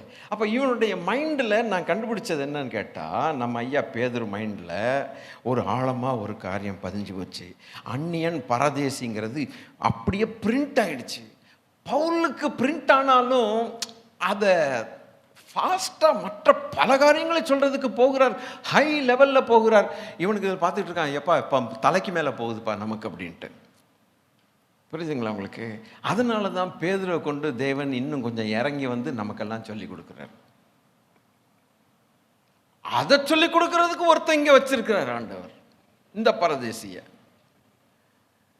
இப்போ இதெல்லாம் நமக்கு பைபிளில் வாசித்திருக்கிறோம். ஆனால் இந்த அளவுக்கு நம்ம கீழே இறங்கி போயிருக்க மாட்டோம். இவன் வாயை திறந்தா பரதேசி, பண்டாரம், அந்நிய இப்படியே பேசிட்டு போறான் இவன். கொஞ்ச நேரத்தில் உங்களுக்கு அதை நான் காட்டுறேன். I will show you that. Powder போட்டாலும் உண்மையை சொன்னாலும் பவுடரை போட்ட பரதேசிகள் தாண்டா இங்கே உங்களுக்கு. அப்போ நான் யோசித்து பார்த்தேன், இங்கிலீஷில் என்ன தான் போட்டிருக்குது அப்படின்னா, டியர்லி பிலவர்டுன்னு வேற பவுடரை போட்டுட்டு சென்டெல்லாம் அடித்து நம்மள மேலே, ஐ beseech you as strangers and pilgrims. தப்பான டிரான்ஸ்லேஷன் இது. This is a wrong translation. கரெக்டான டிரான்ஸ்லேஷன் என்னன்னு கேட்டீங்கன்னா, ஏலியன்ஸ். ஏலியன்ஸ் என்று போட்டிருக்கோம். அதுக்கப்புறம் இருக்கக்கூடிய இன்னொரு வார்த்தை ஸ்ட்ரேஞ்சர்ஸ் என்கிற ஒரு வார்த்தை வரும். கர்த்தருக்கு ஸ்தோத்திரம். Aliens and sojourners. சொஜோனர். இந்த சொஜோனர் என்கிற வார்த்தை யாத்திரிகைகள் என்று அர்த்தம். அதுக்கு நான் பிறகு வருகிறேன், முடிஞ்ச அடுத்த சர்வீஸில் நான் வர வேண்டியிருக்கும். ஆனால் அதுக்கு முன்னால் இந்த ஏலியன்ங்கிற ஒரு வார்த்தைக்கு நான் விளக்கம் உங்களுக்கு கொடுக்க வேண்டுமே. எதுக்காக ஆங்கில வார்த்தை அப்படி பயன்படுத்தப்பட்டிருக்கிறது நமக்கு? அப்படின்னா டிக்ஷனரிலாம் எடுத்து கொஞ்சம் அப்படிலாம் பார்த்தா நம்ம சொல்கிறோம்ல, ஏலியனுங்கிற வார்த்தையை கேள்விப்பட்டிருப்போம், எல்லாருமே கேள்விப்பட்டிருப்போம். ஏலியன்ஸ் விசிட்டட் அப்படின்ட்டு.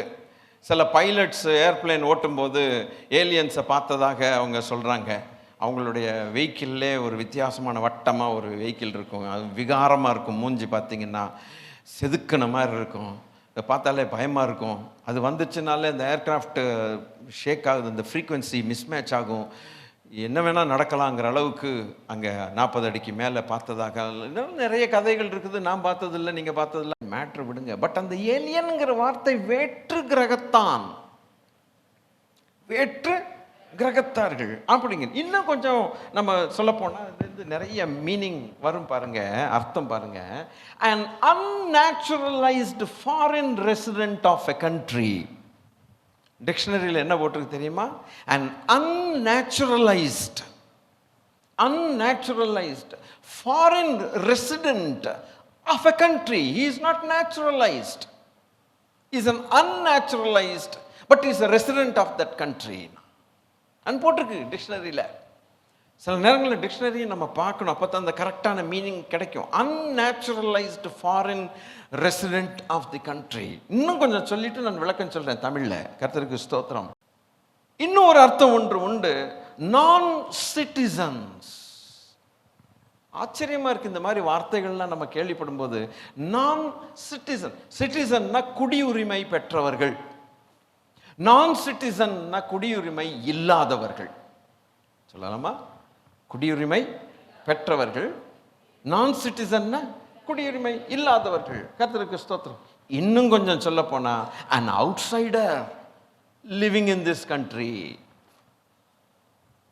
வெளியுள்ள மனுஷன் நம்ம ஊருக்குள்ள இப்போ நிவசிக்கிறான் அல்லது வாழ்றான், ஆனா வெளியூர்காரன், ஆனா நம்ம நிலத்துல வாழ்றான், அது ஒண்ணு. இன்னொன்னு சொல்ல போனா having foreign allegiance அப்படின்னு கேட்டா a foreigner, a foreign born resident. இது ரொம்ப சூட்டபிளா இருக்குது. a foreign born resident. நம்ம இந்தியாவில் பிறந்துட்டு அதுக்கப்புறம் அமெரிக்காவில் போய் 40-50 வருஷம் 100 வருஷம் வாழ்ந்தாலும் கூட நமக்கு ஒரு பேர் என்ன வருதுன்னாக்க an இந்தியன் அமெரிக்கன் தான் ஒன்று வருது. ஒரு ஆப்பிரிக்காவில் பிறந்தவன் அமெரிக்காவில் வாழ்ந்த ஆப்பிரிக்கன் அமெரிக்கன் வருது. நம்ம 100 வருஷம் வாழ்ந்துட்டோங்கிறதுக்காக நம்மளை அமெரிக்கன் சொல்லவே முடியாது, சொல்ல மாட்டாங்க. அப்போ இந்த வார்த்தைகள் எல்லாம் கொஞ்சம் நான் யோசிச்சு பார்க்கும்போது ஹல்லேலூயா, பேதுரு சொல்றது எவ்வளவு கரெக்ட். அது இப்போ உங்களுக்கு தெரியாது. இப்போ நான் சில வசனங்கள் ஒரே ஒரு வசனத்தை சொல்லிட்டு விளக்குனதுக்கு அப்புறம் தான் உங்களுக்கு அது தெரியும். A foreigner living in this country, alien அவனுக்கு பேரு. அப்போ 1 Peter chapter 1 verse number 1, முதல் பேதுரு 1வது அதிகாரம் முதல் வசனத்தில் பேதுரு தன்னுடைய லெட்டரை பிகின் பண்ணும்போது, எழுத ஆரம்பிக்கும் போது இப்படி எழுதுகிறார் பாருங்கள். இயேசு கிறிஸ்துவின் அப்போஸ்தலனாகிய பேதுரு, பொந்து, கலாத்தியா, கப்பதோக்கியா, ஆசியா, பித்தினியா தேசங்களில் சிதறி இருக்கிறவர்களில் போதும். இந்த வார்த்தை நாம் பல முறை வேதத்தை பார்க்கும்போது இதை படிச்சுட்டு பேசாம போயிடுவோம். அப்ப தேவ ஜனங்கள் சிதறி இருக்கிறார்கள். அப்ப எல்லாருக்கும் என்ன சேர்த்து எழுதுகிறார்? நம்மளே பொதுவான அபிப்பிராயம் என்ன சொல்லுங்க? எல்லா ஜனம் அங்கங்க இருக்கு, எல்லா ஜனத்துக்கும் ஒரு கடிதாசு எழுதுறாரு, கார்பன் காப்பி CC2. அவ்வளவுதான் நமக்கு மண்டையிலேயே விளங்கும். ஆனா அதுக்குள்ள பரம ரகசியம் இருக்குதுன்னு யாருக்கு தெரியும்? அது தெரியாம தான் இந்த ஸ்கிப் பண்ணிட்டு ஓடுறதாக்கும். இன்னைக்கு இதை பிடிச்சிக்கிட்டு இருக்கும்போது ஏலியனுங்கிற வார்த்தைக்கு இது கனெக்ட் ஆகுது. எப்படின்னு கேட்டா, you are a foreign country, you are a foreign born, but you are living here. நீ பிறந்த இடம் வேற, ஆனா வாழ்ற இடம் வேற. பிறந்த இடம் வேற, வாழ்ந்த இடம் வேற. அப்போ வேற எங்கேயோ நீ பிறந்துட்டு இப்போ நீங்க வாழ்றீன்னா உன்னுடைய பிறப்பு உரிமை இங்கே கிடையாது. You are not a citizen of this country. No. No. Therefore you are an alien. நீ அந்நியன். அதனாலதான் சிதறி இருக்கிறதான பரிசுத்தவான்கள் பல இடத்துல சிதறி இருக்கிற, பொந்துக்கு போயிருக்காங்க, கப்பதோக்கியா போயிருக்காங்க, பித்தினியா போயிருக்கிறாங்க, ஆசியா போயிருக்கிறாங்க, கலாத்தியா போயிருக்கிறாங்க. இவங்க எல்லாம் சிதறி போய் வாழக்கூடியவர்கள். ஆனால் அந்த அந்த லேண்டுக்கு, அந்த பூமிக்கு சொந்தமானவர்கள் அல்ல. ஆகையினாலே நீங்கள் அந்நியர்களாகிய இவர்களுக்கு நான் எழுதுகிறேன்னு லெட்டர் எழுதியிருக்கிறான்.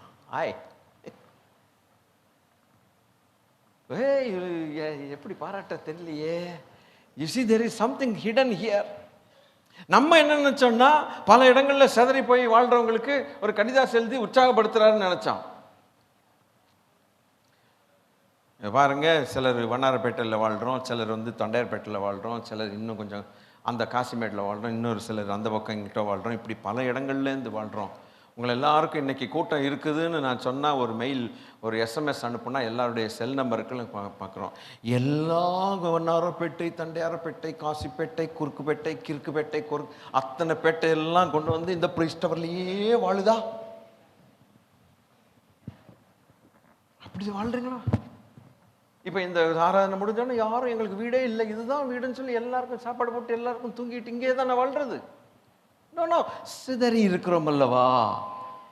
இடங்களையே பல இடங்கள்ல நம்ம சிதறி இருக்கிறோம். அப்போ சிதறி இருக்கிற எல்லா மக்களையும் ஒன்னா கூட்டு வந்து ஒரு செய்தியை கொடுத்து மறுபடியும் சிதறித்தான் போகிறோம். We gather, receive a message and receive the blessing and we get scattered. அப்போ இதே போலதான் ஏன் இந்த இடத்துல சிதறி இருக்கிறாங்கன்னு சொன்னா, we live in a country in which we are not citizens. நமக்கு குடியுரிமை உரிமை இங்க இல்லைன்னு வெளியில வருது. பிலிப்பியர் 3வது அதிகாரம் 20வது வசனத்தின் படி பவுலடிகள் எழுதுகிறது போல, Philippians chapter 3 verse number 20, நம்முடைய குடியிருப்போ. அப்போ பாருங்க, பரலோகத்தில் அங்கிருந்து நம்முடைய கர்த்தராய் இருக்கிற இயேசு கிறிஸ்துவானவர் வருக எதிர்பார்த்து கொண்டிருக்கிறோம். அவர் வரும் பொழுது இந்த அற்பமான சரீரங்களை தம்முடைய மகிமையான சரீரத்துக்கு ஒப்பாக மறுரூபப்படுத்துவார். அப்ப நம்முடைய வசனம் என்ன சொல்லுது வேதம்? அவர் சிட்டிசன்ஷிப் இஸ் இன் ஹெவன். அது இங்கிலீஷ்ல நீங்க பார்த்தீங்கன்னா அப்படி கான்வர்சேஷன் அங்கே போட்டிருக்கோம். But that is a wrong translation. Correct translation citizenship இருக்கும். குடி உரிமை, பிறப்புரிமை, குடியுரிமை பரலோகத்தில் இருக்கிறது அப்படின்னு போட்டிருக்கோம். எங்கடா நமக்கு பரலோகத்தில் குடியுரிமை கிடைச்சது? பூலோகத்திலே குடியுரிமை கிடைக்கிறதுக்கு என்ன போராட்டமாக இருக்குது. இப்போ பரலோகத்தில் எப்படி கிடைக்கிது அப்படின்னு கேட்டா, அல்லேலூயா, we are born of an incorruptible word into heaven. அழியாத மாசற்ற விலையேற பெற்றதான திருவசனமாகிய வித்தினால். கவனிக்கிறீங்களா? எதனால பிறந்திருக்கிறோம்? மறுபடியும் பிறந்திருக்கிறோம். பேதுரு தான் சொல்லுகிறான், அழியாத தேவ வசனமாகிய வித்தினால் பிறந்திருக்கிறோம். இதுக்கும் பயாலஜிக்கல் பர்த்துக்கும் பயங்கர ரிலேஷன்ஷிப் இருக்குது. நான் அது சொல்ல உங்களுக்கு கொஞ்சம் கஷ்டமா இருக்கும்.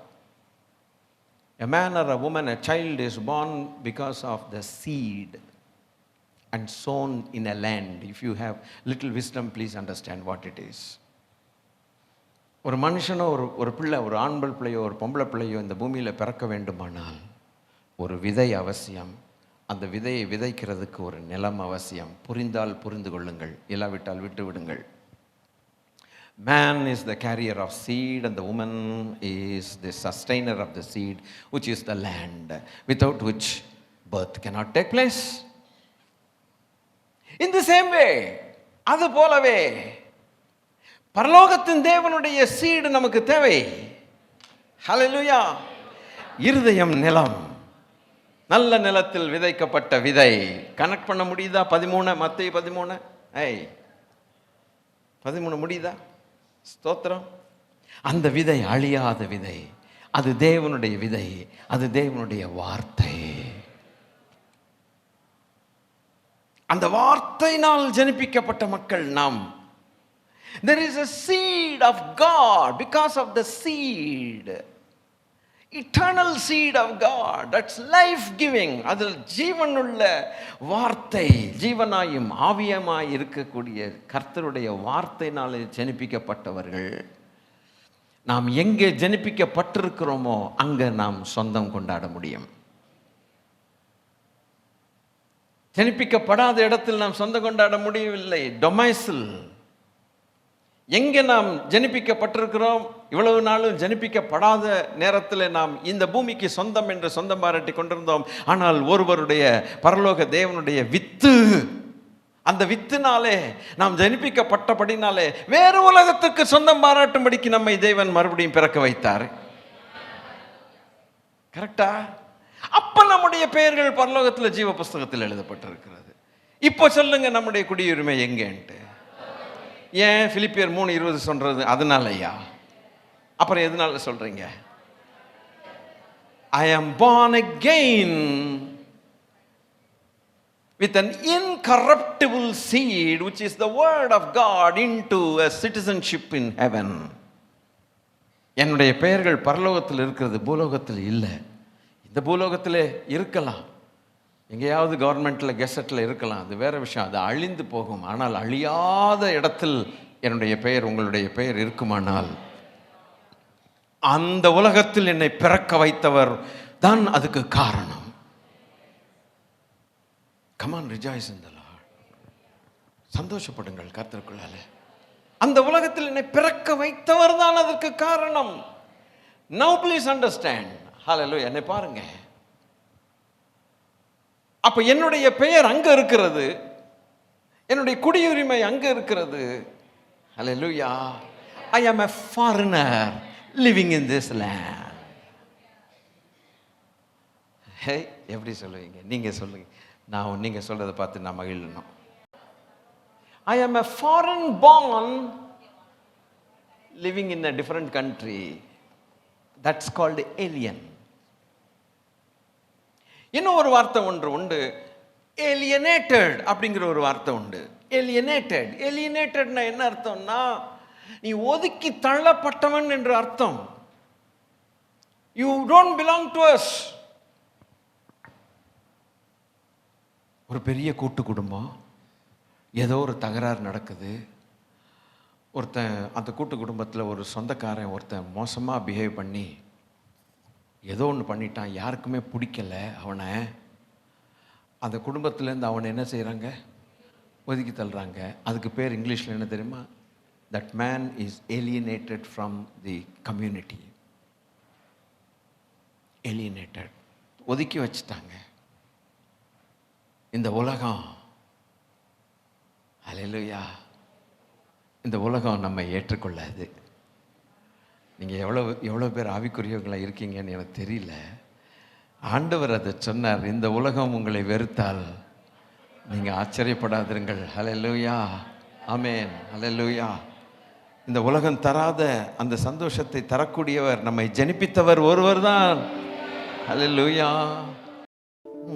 உலகம் தராத அன்பை தருவாயே இயேசுநாதா. பலம் இல்லை எந்தன் நெஞ்சில் அருள் கூறும் தேவபாலா. உலகம் தராத அன்பை தருவாயே இயேசுபாலா. பலம் இல்லை எந்தன் நெஞ்சில் அருள் கூறும் தேவபாலா. உலகம் தராத அன்பை வானோர்கள் சேனை பாட மேய்ப்பர்கள் தேடி சென்றார். வானோர்கள் சேனை பாட மேய்ப்பர்கள் தேடி சென்றார். மாமன் நற்பொன்னம் தந்தார், நான் என் செய்வேன் தேவபாலா.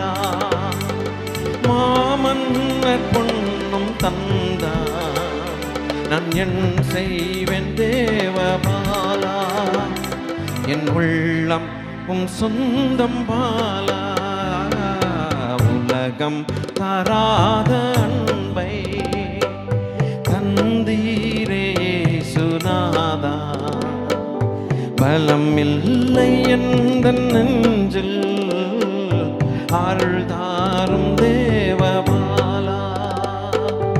உலகம் தராத அன்பை கரைகாண துன்ப வெள்ளம் புரண்டோடும் வேளை வந்தீ, கரைகாண துன்ப வெள்ளம் புரண்டோடும் வேளை வந்தீ. திருக்கைகள் மீட்டி என்னை உம்மருகில் அணைத்து கொண்டே, திருக்கைகள் நீட்டி என்னை உம்மருகில் அணைத்து கொண்டே, உம்மார்போடு சேர்த்து கொண்டே. உலகம் தராத அன்பை தந்தீரே சுனாதா, பலன் இல்லை எந்தன் வாழ்க்கில் அருள் கூறும் தேவபாலா.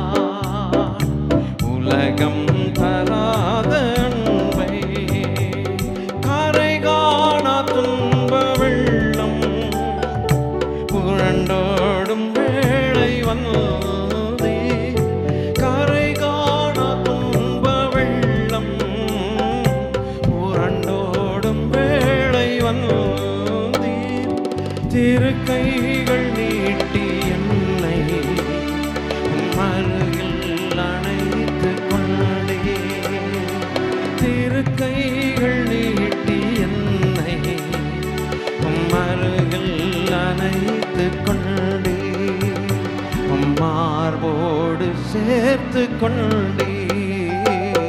உலகம் தராத அன்பை தந்தீரே சுராஜா, பலன் இல்லை எந்தன் வாழ்வில் அருள் தாரும் தேவபாலா.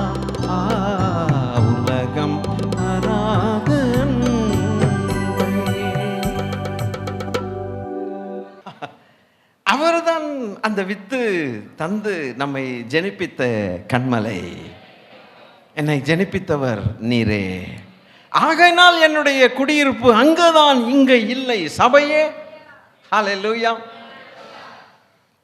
இந்த அர்த்தங்களை, தேவ வசனங்கள் எவ்வளவு பரிசுத்தவான்கள் அந்த ஒரு சின்ன ஒரு உதாரணத்தை கொண்டு சிதறடிக்கப்பட்டவர்களுக்கு எழுதுகிறேன் என்று சொல்லுகிறார். ஒரு இடத்துல கூடினவர்கள், அதுக்கு ஒரு இன்சிடென்ட், நான் ஒரு அர்த்தத்தை சொல்லுகிறேன்.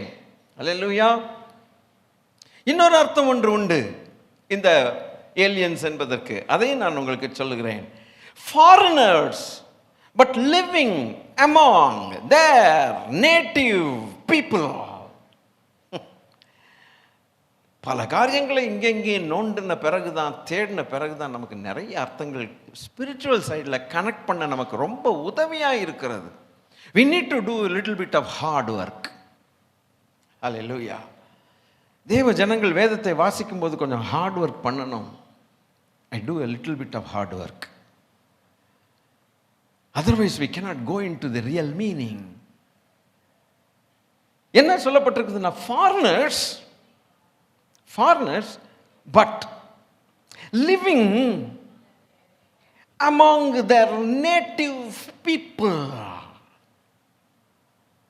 நேட்டிவ் பீப்புள்னா யாரு? கர்த்தருக்கு ஸ்தோத்திரம். They are foreigners but they are living among their native people. அப்படின்னா என்ன அர்த்தம்? அவங்க வெளிநாட்டுக்காரங்க, ஆனா அவங்க கூட்டத்துக்குள்ளால வாழ்றவங்க. இந்த இடத்துல ஆர்மீனியன் ஸ்ட்ரீட்னு ஒன்று இருக்குது. நம்ம சென்னையில் இருக்கிற பக்கத்து தெரு தெரியாது, ராமசாமி தெருன்னா என்னன்னு தெரிய மாட்டேங்குது. அது எங்க இருக்குதுங்க? Armenian street. ஒரு காலத்தில் யார் இருந்தாங்க? ஆர்மீனியன்ஸ் இருந்தாங்க. காலனி, ஜூயிஷ் காலனின்னு இருக்குது, தெரியுமா? டெல்லியில் இருக்குது, இங்கேயும் தமிழ்நாட்டில், இங்கே சென்னையில் கூட ஜூயிஷ் காலனி இருக்குது, இருந்தது. போர்ச்சுகீஸ் காலனி, அந்த கால பிரிட்டிஷர்ஸ். அப்ப இவங்கெல்லாம் அக்ரஹாரம். சரி, நம்ம ஆள்கிட்ட வருவோம். கிராஸ் பெல்ட், அக்ரஹாரம். இவங்க எவன்ட்டையும் ஓட்ட மாட்டானுங்க. வந்தேளா பொண்ணுகளான்னு பானுங்க. அவன் ஆளுதான், இவா தான் அவங்களோட போய் சேர முடியும். நம்மளெல்லாம் என்ன செய்ய மாட்டாங்க, சேர்க்க மாட்டாங்க. அவங்க அந்த காலனிஸில் வாழ்கிறாங்க பார்த்தீங்களா, அவங்களுக்குள்ளால அதில் கூட்டம் அவங்க ஆளுகளாக சேர்ந்து கூட்டம் கூட்டமாக வாழ்கிறாங்கல்ல. அப்படி வாழ்கிற ஃபாரினர்ஸ் தான் ஏலியன்ஸு. நம்ம பிறந்த ஊர் வேற, வாழ்கிறோம். ஆனால் நம்ம ஆளுகளுக்குள்ள கூட்டம் கூட்டமாக வாழுவோமா? டிக்ஷனரிக்காரன் சொல்கிறான், அறிவு நமக்கு அவன் சொல்லித்தரான். இதோ சகோதரர்கள் ஒருமித்து வாசம் பண்ணுதல், அது சொல்லுவீங்க. ஆனால் இதை கனெக்ட் பண்ண தெரியல. இப்போ நம்ம எங்கே என்ன கூட்டம் இது? ஏலியன்ஸ். எங்கே வாழ்றோம்னா நேட்டிவ் பீப்புள். ஒரே தேசத்துக்கு சொந்தமானவங்க கூட்டம் கூடி வாழ்கிற இடம். நீ வேற எங்கேயாவது நம்மால சண்டே போய் மாலில் போய் உலாத்த முடியுதா? முடியுதா? எப்படி அவ்வளோ பேரும் கட கட கட கட கடன்னு செதறி இருக்கவங்க அத்தனை பேரும் வந்துடுறீங்க? ஒருத்தன் அந்த பேட்டைங்கிறான், ஒருத்தன் இந்த பேட்டைங்கிறான். அவ்வளோ பேர் எப்படி செதறி இருக்கவங்க ஏன் இங்கே வர்றோம்னா, we belong to one foreign country but living in a strange land. சிதறி இருக்கிறவர்களுக்கு நான் எழுதுகிறேன். புரியுதுங்களா உங்களுக்கு? ஆக ஆண்டவருடைய பிள்ளைகளை, நான் இத்தோடு நான் முடிக்கிறேன். இன்னும் ஒன்று சொல்லணும். இப்போ இந்த வாசகத்தை உங்களுக்கு வாசிக்கிறேன், பிறகு தமிழில் சொல்லித்தரேன். These aliens have a right of protection as residents, but do not have civic rights which belong to only citizens of that land. அப்படின்னா என்ன? They have a right of protection as a resident only, that's all. But they don't have a civic rights. And those civic rights can be enjoyed by citizens of that land. சட்டப்படி லாபடி பேச போனால் இப்படி தான் லாபடி வார்த்தைகள் வரும். சொல்கிறேன் கேளுங்க, அதுக்கு அர்த்தம் சொல்கிறேன் கேளுங்க.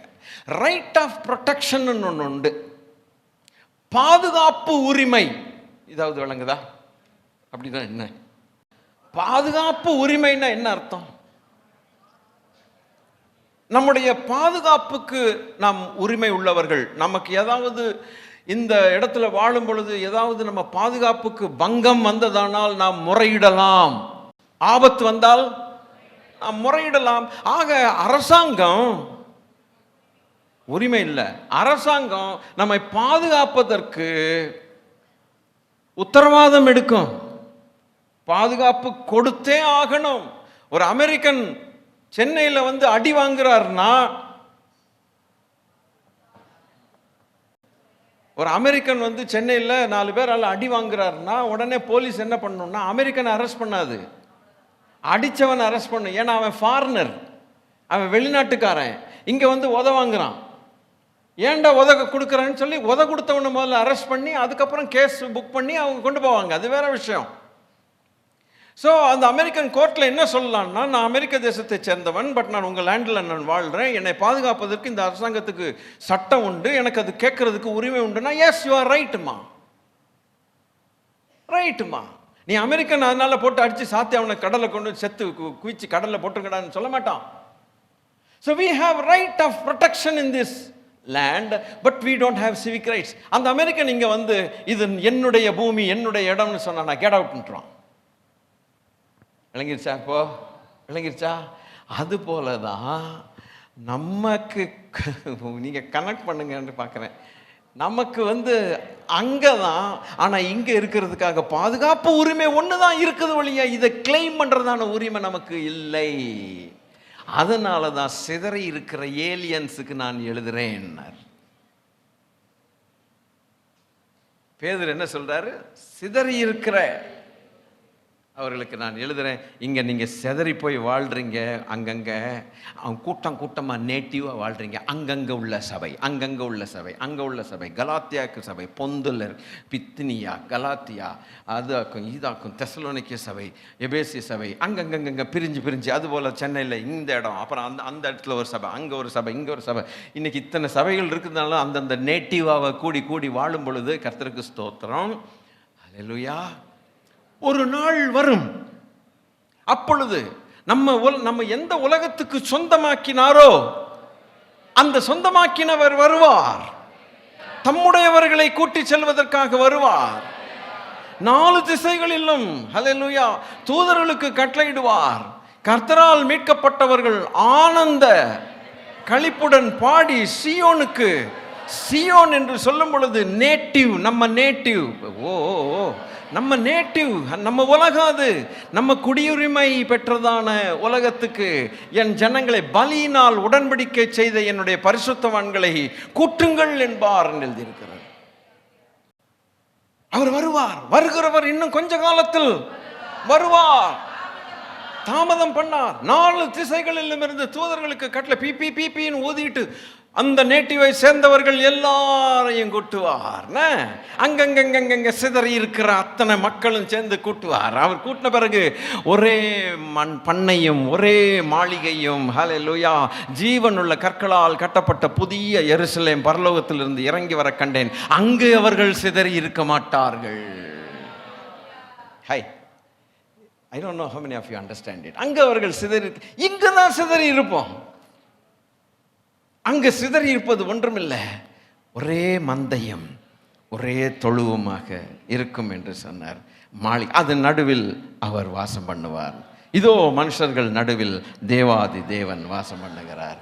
அழகாய் அதை பவுல் எக்ஸ்பிளைன் பண்ணான். இப்போ இந்த விஷயத்தை பேதுரு நமக்கு எழுதி கொடுக்கலைன்னா நமக்கு எப்படி தெரியும்? Please tell me. ஹல்லேலூயா. அந்த 1 பேதுரு 1:1 எவ்வளோ ஈஸியாக தட்டி கழிச்சிட்டோம். பொந்து இந்துன்னு என்னை பார்த்தா பொந்தில் எவனோ உட்காந்துருக்கானோ, இதெல்லாம் நம்ம அப்படி லைட்டாக தட்டி கழித்து ஒரு அங்கே தான் இருக்குதுயா வசனத்தினுடைய ஆழம். என்ன அழகா சிதறி இருக்கிறதுங்கிற வார்த்தை சும்மாவா இருக்குது? இன்னைக்கு பரலோகத்தில் இங்கே பாருங்க, சீக்கிரத்தில் பரலோகத்தில் ஒரு பெரிய ஆலயம் உண்டாயிருக்கு. அந்த ஆலயத்தில் ஹல்லேலூயா மகாராஜா மகாபிரபு சிங்காசனத்திலிருந்து ஒளி வீசிக்கொண்டு ராஜாதி ராஜா பரலோகத்தின் தேவன் உட்கார்ந்திருப்பார். அங்கே இந்த சபை அந்த சபை, இந்த போர்டு அந்த டவர் இந்த டவர்லாம் போர்டெல்லாம் இருக்காது. கர்த்தருக்கு ஸ்தோத்திரம், ஹல்லேலூயா. கர்த்தரால் இயேசு கிறிஸ்துவினால் அவருடைய இரத்தத்தினால் மீட்கப்பட்ட ஜனங்கள் கூடி தேவனை ஆராதிப்பார்கள். அவர்கள் போடுகிற சத்தம் பெருவெள்ளத்து இரைச்சலை போல இருக்கிறது. அங்கே சிதறி இருக்க மாட்டார்கள். விளங்கிருச்சு அவங்களுக்கு? அதனால தான் சர்வ சங்க சபையினிடத்திற்கு நீங்கள் வந்து சேர்ந்தீர்கள். நமக்கு உண்மையான ஆராதனையும் மஜாவும் கொண்டாட்டமும் பண்டிகையும் இங்கே சிதறி இருக்கிற இடத்துல இருந்தாலும், ஒரு காலத்தில் எல்லா பூமியின் 4 முனைகளிலிருந்து வரக்கூடிய பரிசுத்தவான்களுடைய சங்கமம் அது பரலோகம். அங்கே ஆராதனை நடக்கும். தேவாதி தேவன் முகமுகமாய் தரிசித்து கொண்டு ஆராதிக்கிற வேளையில் எப்படி மகிமையாய் இருக்கும். ஹல்லேலூயா.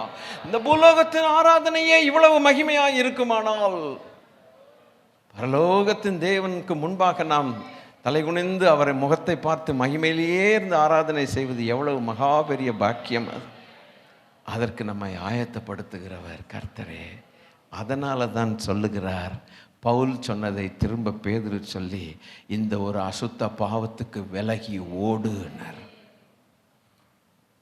அந்த வசனத்துடைய அர்த்தம் உங்களுக்கு இப்போ புரிஞ்சிருச்சா? விலகி ஓடுன்ட்டார். இந்த விஷயத்தில் மாட்டாதேன்னார். சிந்தையிலும் மாட்டாதே, செயலிலும் மாட்டாதே, சிக்கிக் கொள்ளாதே, விலகி ஓடு. பரலோகத்தின் வாசல்கள் பூட்டப்படலாம், ஜாக்கிரதையாயிருந்து கொள், உன் கற்பை இழந்து விடாதேன்னு சொல்லி 2 அப்போஸ்தலர்கள் சொல்லுகிறார். ஒரு காரியத்தை 2 பேர் சொன்னால் அந்த காரியம் உறுதிப்படுத்தப்படுமே. ஆண்டவரே, அந்த ஒன்றில் இருக்கக்கூடிய ரகசியங்கள். ஸோ இங்கே குடியுரிமை இல்லை, நமக்கு குடியுரிமை மேலே. அது அழகா பிலிப்பியர் 3:20 சொல்லிவிட்டாரு. அந்த குடியுரிமை அந்த அந்த அந்த உலகத்திலிருந்து அந்த குடியுரிமையை கொடுத்தவர் தானே இறங்கி வருவார். தானே இறங்கி வருவார். இறங்கி வந்து எவெல்லாம் அந்த குடியுரிமைக்கு என்ரோல் பண்ணி வச்சிருக்காங்களோ,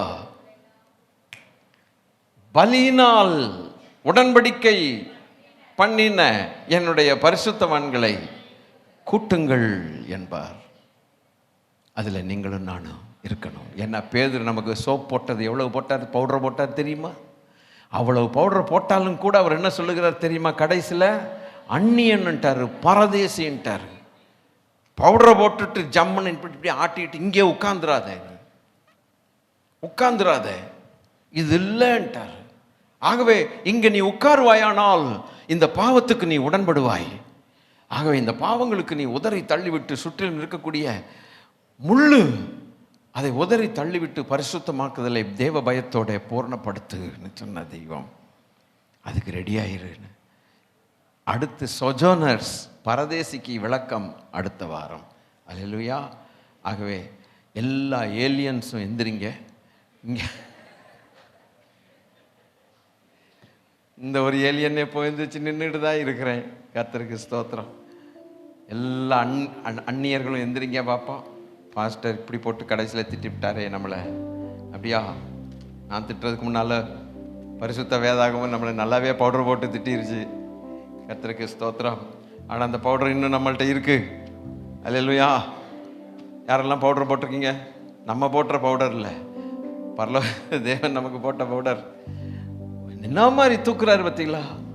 சரியா கூட்டங்கிறாரு, தேவஜனங்கிறாரு, அப்படியாக்கும் இப்படியாக்குன்னு பவுடர் மேலே பவுடரை போட்டுட்டு பரதேசின்ட்டார். கடைசியில் போட்ட பவுடர் அப்படித்தான் இருக்குது.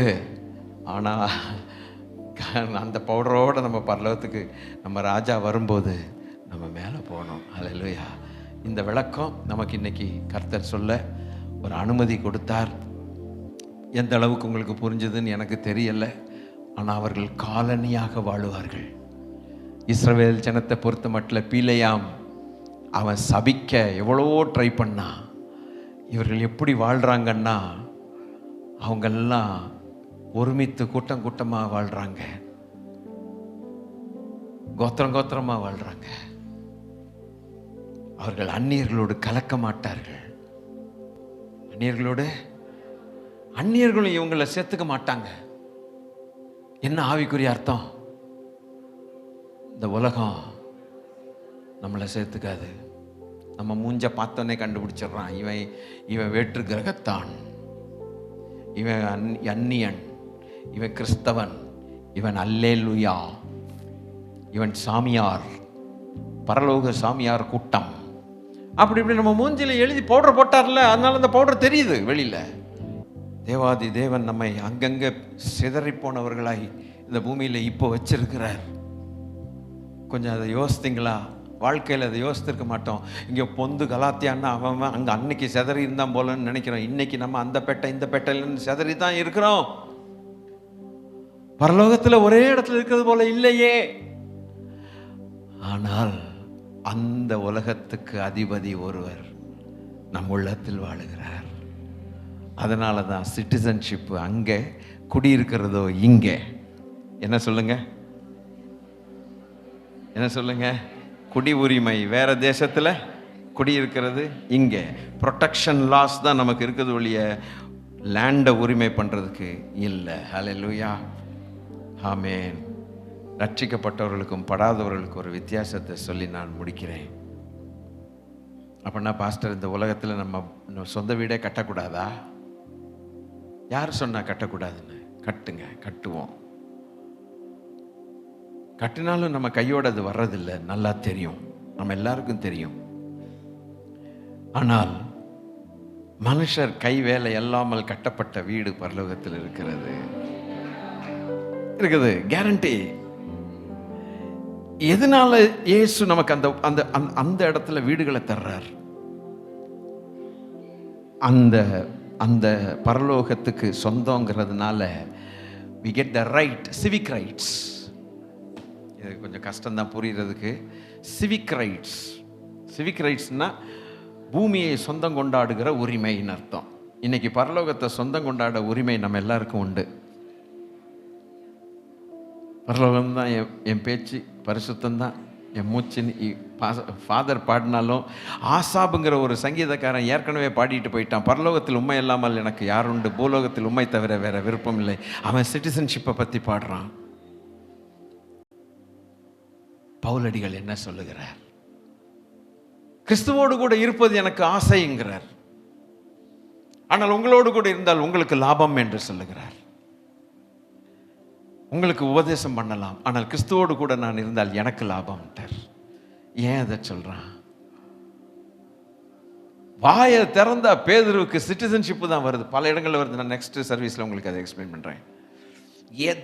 எங்க போனாலும் பரதேசி பரதேசினே பேசிட்டு அலைகிறாங்க. பியூட்டிஃபுல். அப்படின்னா இந்த காலத்து திருச்சபை எதை அறிய தவறுகிறது? இதை அறிய தவறுகிறது. இந்த காலத்து திருச்சபை பாலிடிக்ஸ்ல என்ட்ரா இருக்குது, பதவிகள் போஸ்டுகள்ல என்ட்ரா இருக்குது, அந்த பதவி இந்த பதவின்னு சொல்லி அதுல என்ட்ரா இருக்குது, நீ பெரியவனா நான் பெரியவனா என்ட்ரா இருக்கிறது, பணத்தில் மூழ்கி இருக்கிறது, சத்தியத்தை விட்டு வேற எல்லாவற்றிலும் விலகி போய் மூழ்கி இருக்கிறது. எல்லா சபைகளும் அப்படின்னு நான் சொல்ல மாட்டேன். சில நல்ல சபைகள் உண்டு, தங்களை காத்துக்கொள்ளுகிற, சத்தியத்தின்படி காத்துக்கொள்ளுகிற நல்ல சபைகளும் உண்டு. ஆனால் எது நமக்கு லாபம்?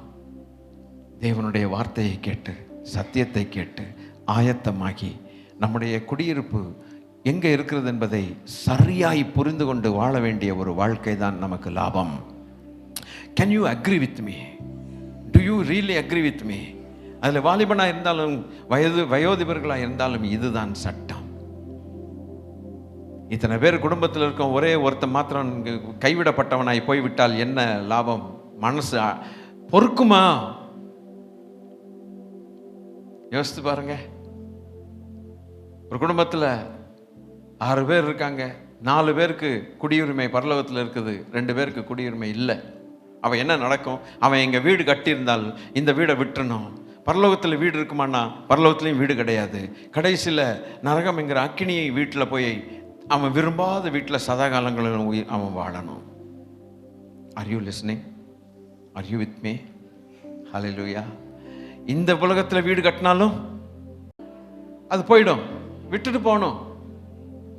சரி, ரட்சிக்கப்பட்டவர்களுக்கு உண்மையாய் குடியிருப்பு பரலோகத்தில் இருக்கிறவர்களுக்கு இதை விட்டால் லாபம் என்ன? லாபம்? தேவன் கட்டின வீடு எப்படிப்பட்டதா இருக்கும்? அந்த வீட்டில் போய் ஜீவனுள்ள நகரமாகிய மரணதா பரிசுத்த தேவனுடைய உலகம், எனக்கு பயங்கரமான வீடு கிடைக்குது. இது நான் கட்டின பூமியில கட்டின வீடு பக்கத்திலே வராது, அதுக்கு பக்கத்துல லாபம் அடைவேனே.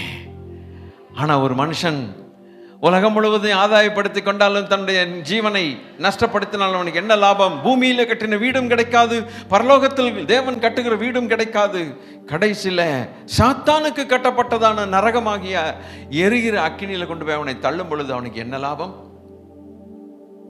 அதனாலதான் இந்த பாவத்தை விட்டு விலகி ஓடுனர். இது அங்க கொண்டு போய் சேர்க்கும், இது அங்க கொண்டு போய் சேர்க்கும். ஆகவே விலகு, ஓடு. சரியான ஒரு சுத்திகரிப்புக்குள்ளாக தேவன் நம்மை நடத்தி கொண்டிருக்கிறார். அவருடைய கர்த்தருடைய வருகை, அந்த நம்முடைய குடியிருப்பு, அந்த உலகத்தின் அதிபதி ஆண்டவர் இயேசு கிறிஸ்து வரப்போகிறார்.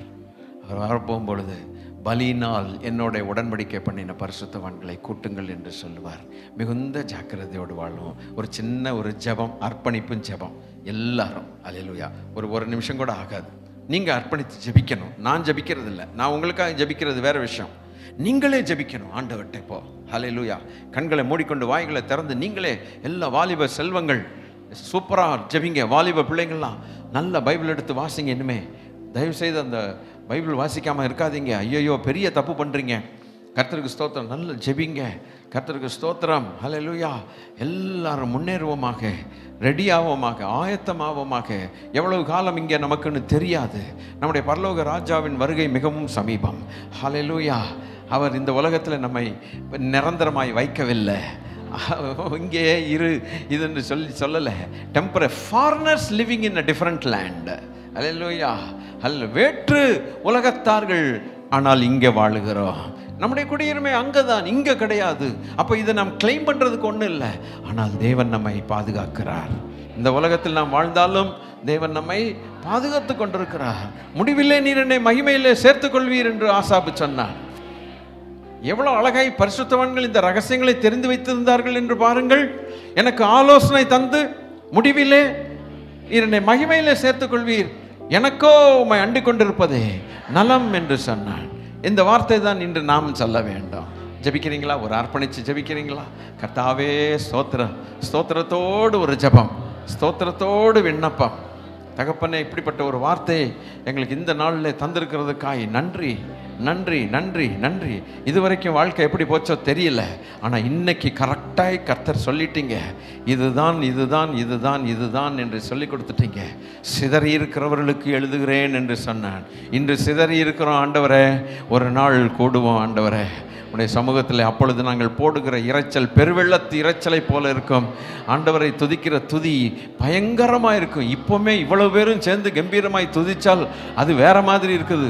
இதை விட எத்தனை மடங்குன்னு சொல்ல முடியாத அளவுக்கு பரிசுத்தவான்களுடைய கூட்டம் பரலோகத்தில் இருக்கும். அங்கே சிதறி இருக்க மாட்டோம், அங்கே தேவ பாதத்தில் ஒன்றாயிருப்போம். எங்கள் பூமியிலே நாங்கள் ஒன்றாயிருப்போம். எங்கள் பெயர்கள் அங்கே எழுதப்பட்டிருக்கிறது. அங்கே பிறந்தவர்கள், அந்த பூமிக்கென்று பிறந்தவர்கள், இங்கே நாங்கள் அந்நியர்களைப் போல வாழ்ந்து கொண்டிருக்கிறோம். ஹல்லேலூயா. அதுக்கென்று ஆயத்தப்படுத்துவீராக. தொடர்ந்து மகிமை எடுத்துக்கொள்ளுங்க. உம்முடைய ஜனத்தை கர்த்தர் ஆசீர்வதிக்க ஜெபிக்கிறேன். எங்கள் ஆண்டவர் இயேசு கிறிஸ்துவின் நாமத்தில் கேட்கிறோம் பிதாவே, ஆமேன், ஆமேன். வானத்தை நோக்கி பரலோகத்தில் இருக்கிற நம்முடைய பூமி, நம்முடைய உலகம், பரலோகத்தில் இருக்கக்கூடிய சிங்காசனத்தில் வீற்றிருக்கக்கூடிய தேவனுக்கு முன்பாக ஆமேன் தலைகளை உயர்த்தி, 2 கைகளை உயர்த்தி ஆசீர்வதிக்கப்பட்டு நாம் நம்முடைய வீடுகளுக்கு சிதறி மறுபடியுமாக போவோமாக. ஹல்லேலூயா. நம்முடைய கர்த்தராக இருக்கிற இயேசு கிறிஸ்துவானுடைய கிருபையும் பிதாவாகிய தேவனுடைய அன்பும் பரிசுத்த ஆவியானவருடைய ஆளுகையும் ஐக்கியமும் நம் அனைவரோடும் கூட நம்முடைய மகாராஜா, அதாவது பரலோகத்தில் நமக்கு குடியிருப்பு கொடுத்ததான, அதில் சொந்தம் கொடுத்ததான மகாராஜா, அவர் வருகிற வரைக்கும், பார்த்தீங்களா எவ்வளோ அர்த்தம் இல்லை? அவளை வரைக்கும் சிதறி இருக்கிற நம்மை கர்த்தர் பாதுகாப்பாராக. ஆமென். என் ஆத்துமாவே நீ கர்த்தரை ஸ்தோத்தரி, என் முழு உள்ளமே அவருடைய பரிசுத்த நாமத்தை ஸ்தோத்தரி. என் ஆத்துமாவே நீ கர்த்தரை ஸ்தோத்தரி, அவர் செய்த சகல உபகாரங்களையும் மறவாதே. ஆமென். கர்த்தர் உங்களை ஆசீர்வதிப்பாராக. சமாதானத்தோட போய் வாருங்கள். ஹல்லேலூயா. இப்போ சிதறித்தான் போயிட்டு வரணும். கர்த்தருக்கு ஸ்தோத்திரம். ஒன்றாய் சேருகிற வரைக்கும் கர்த்தருடைய கிருபையிலே நிலைத்திருப்பீராக. கர்த்தருடைய முகப்பிரகாசம் உங்கள் மேல் வீசுவதாக. God bless you, God bless you, God bless you.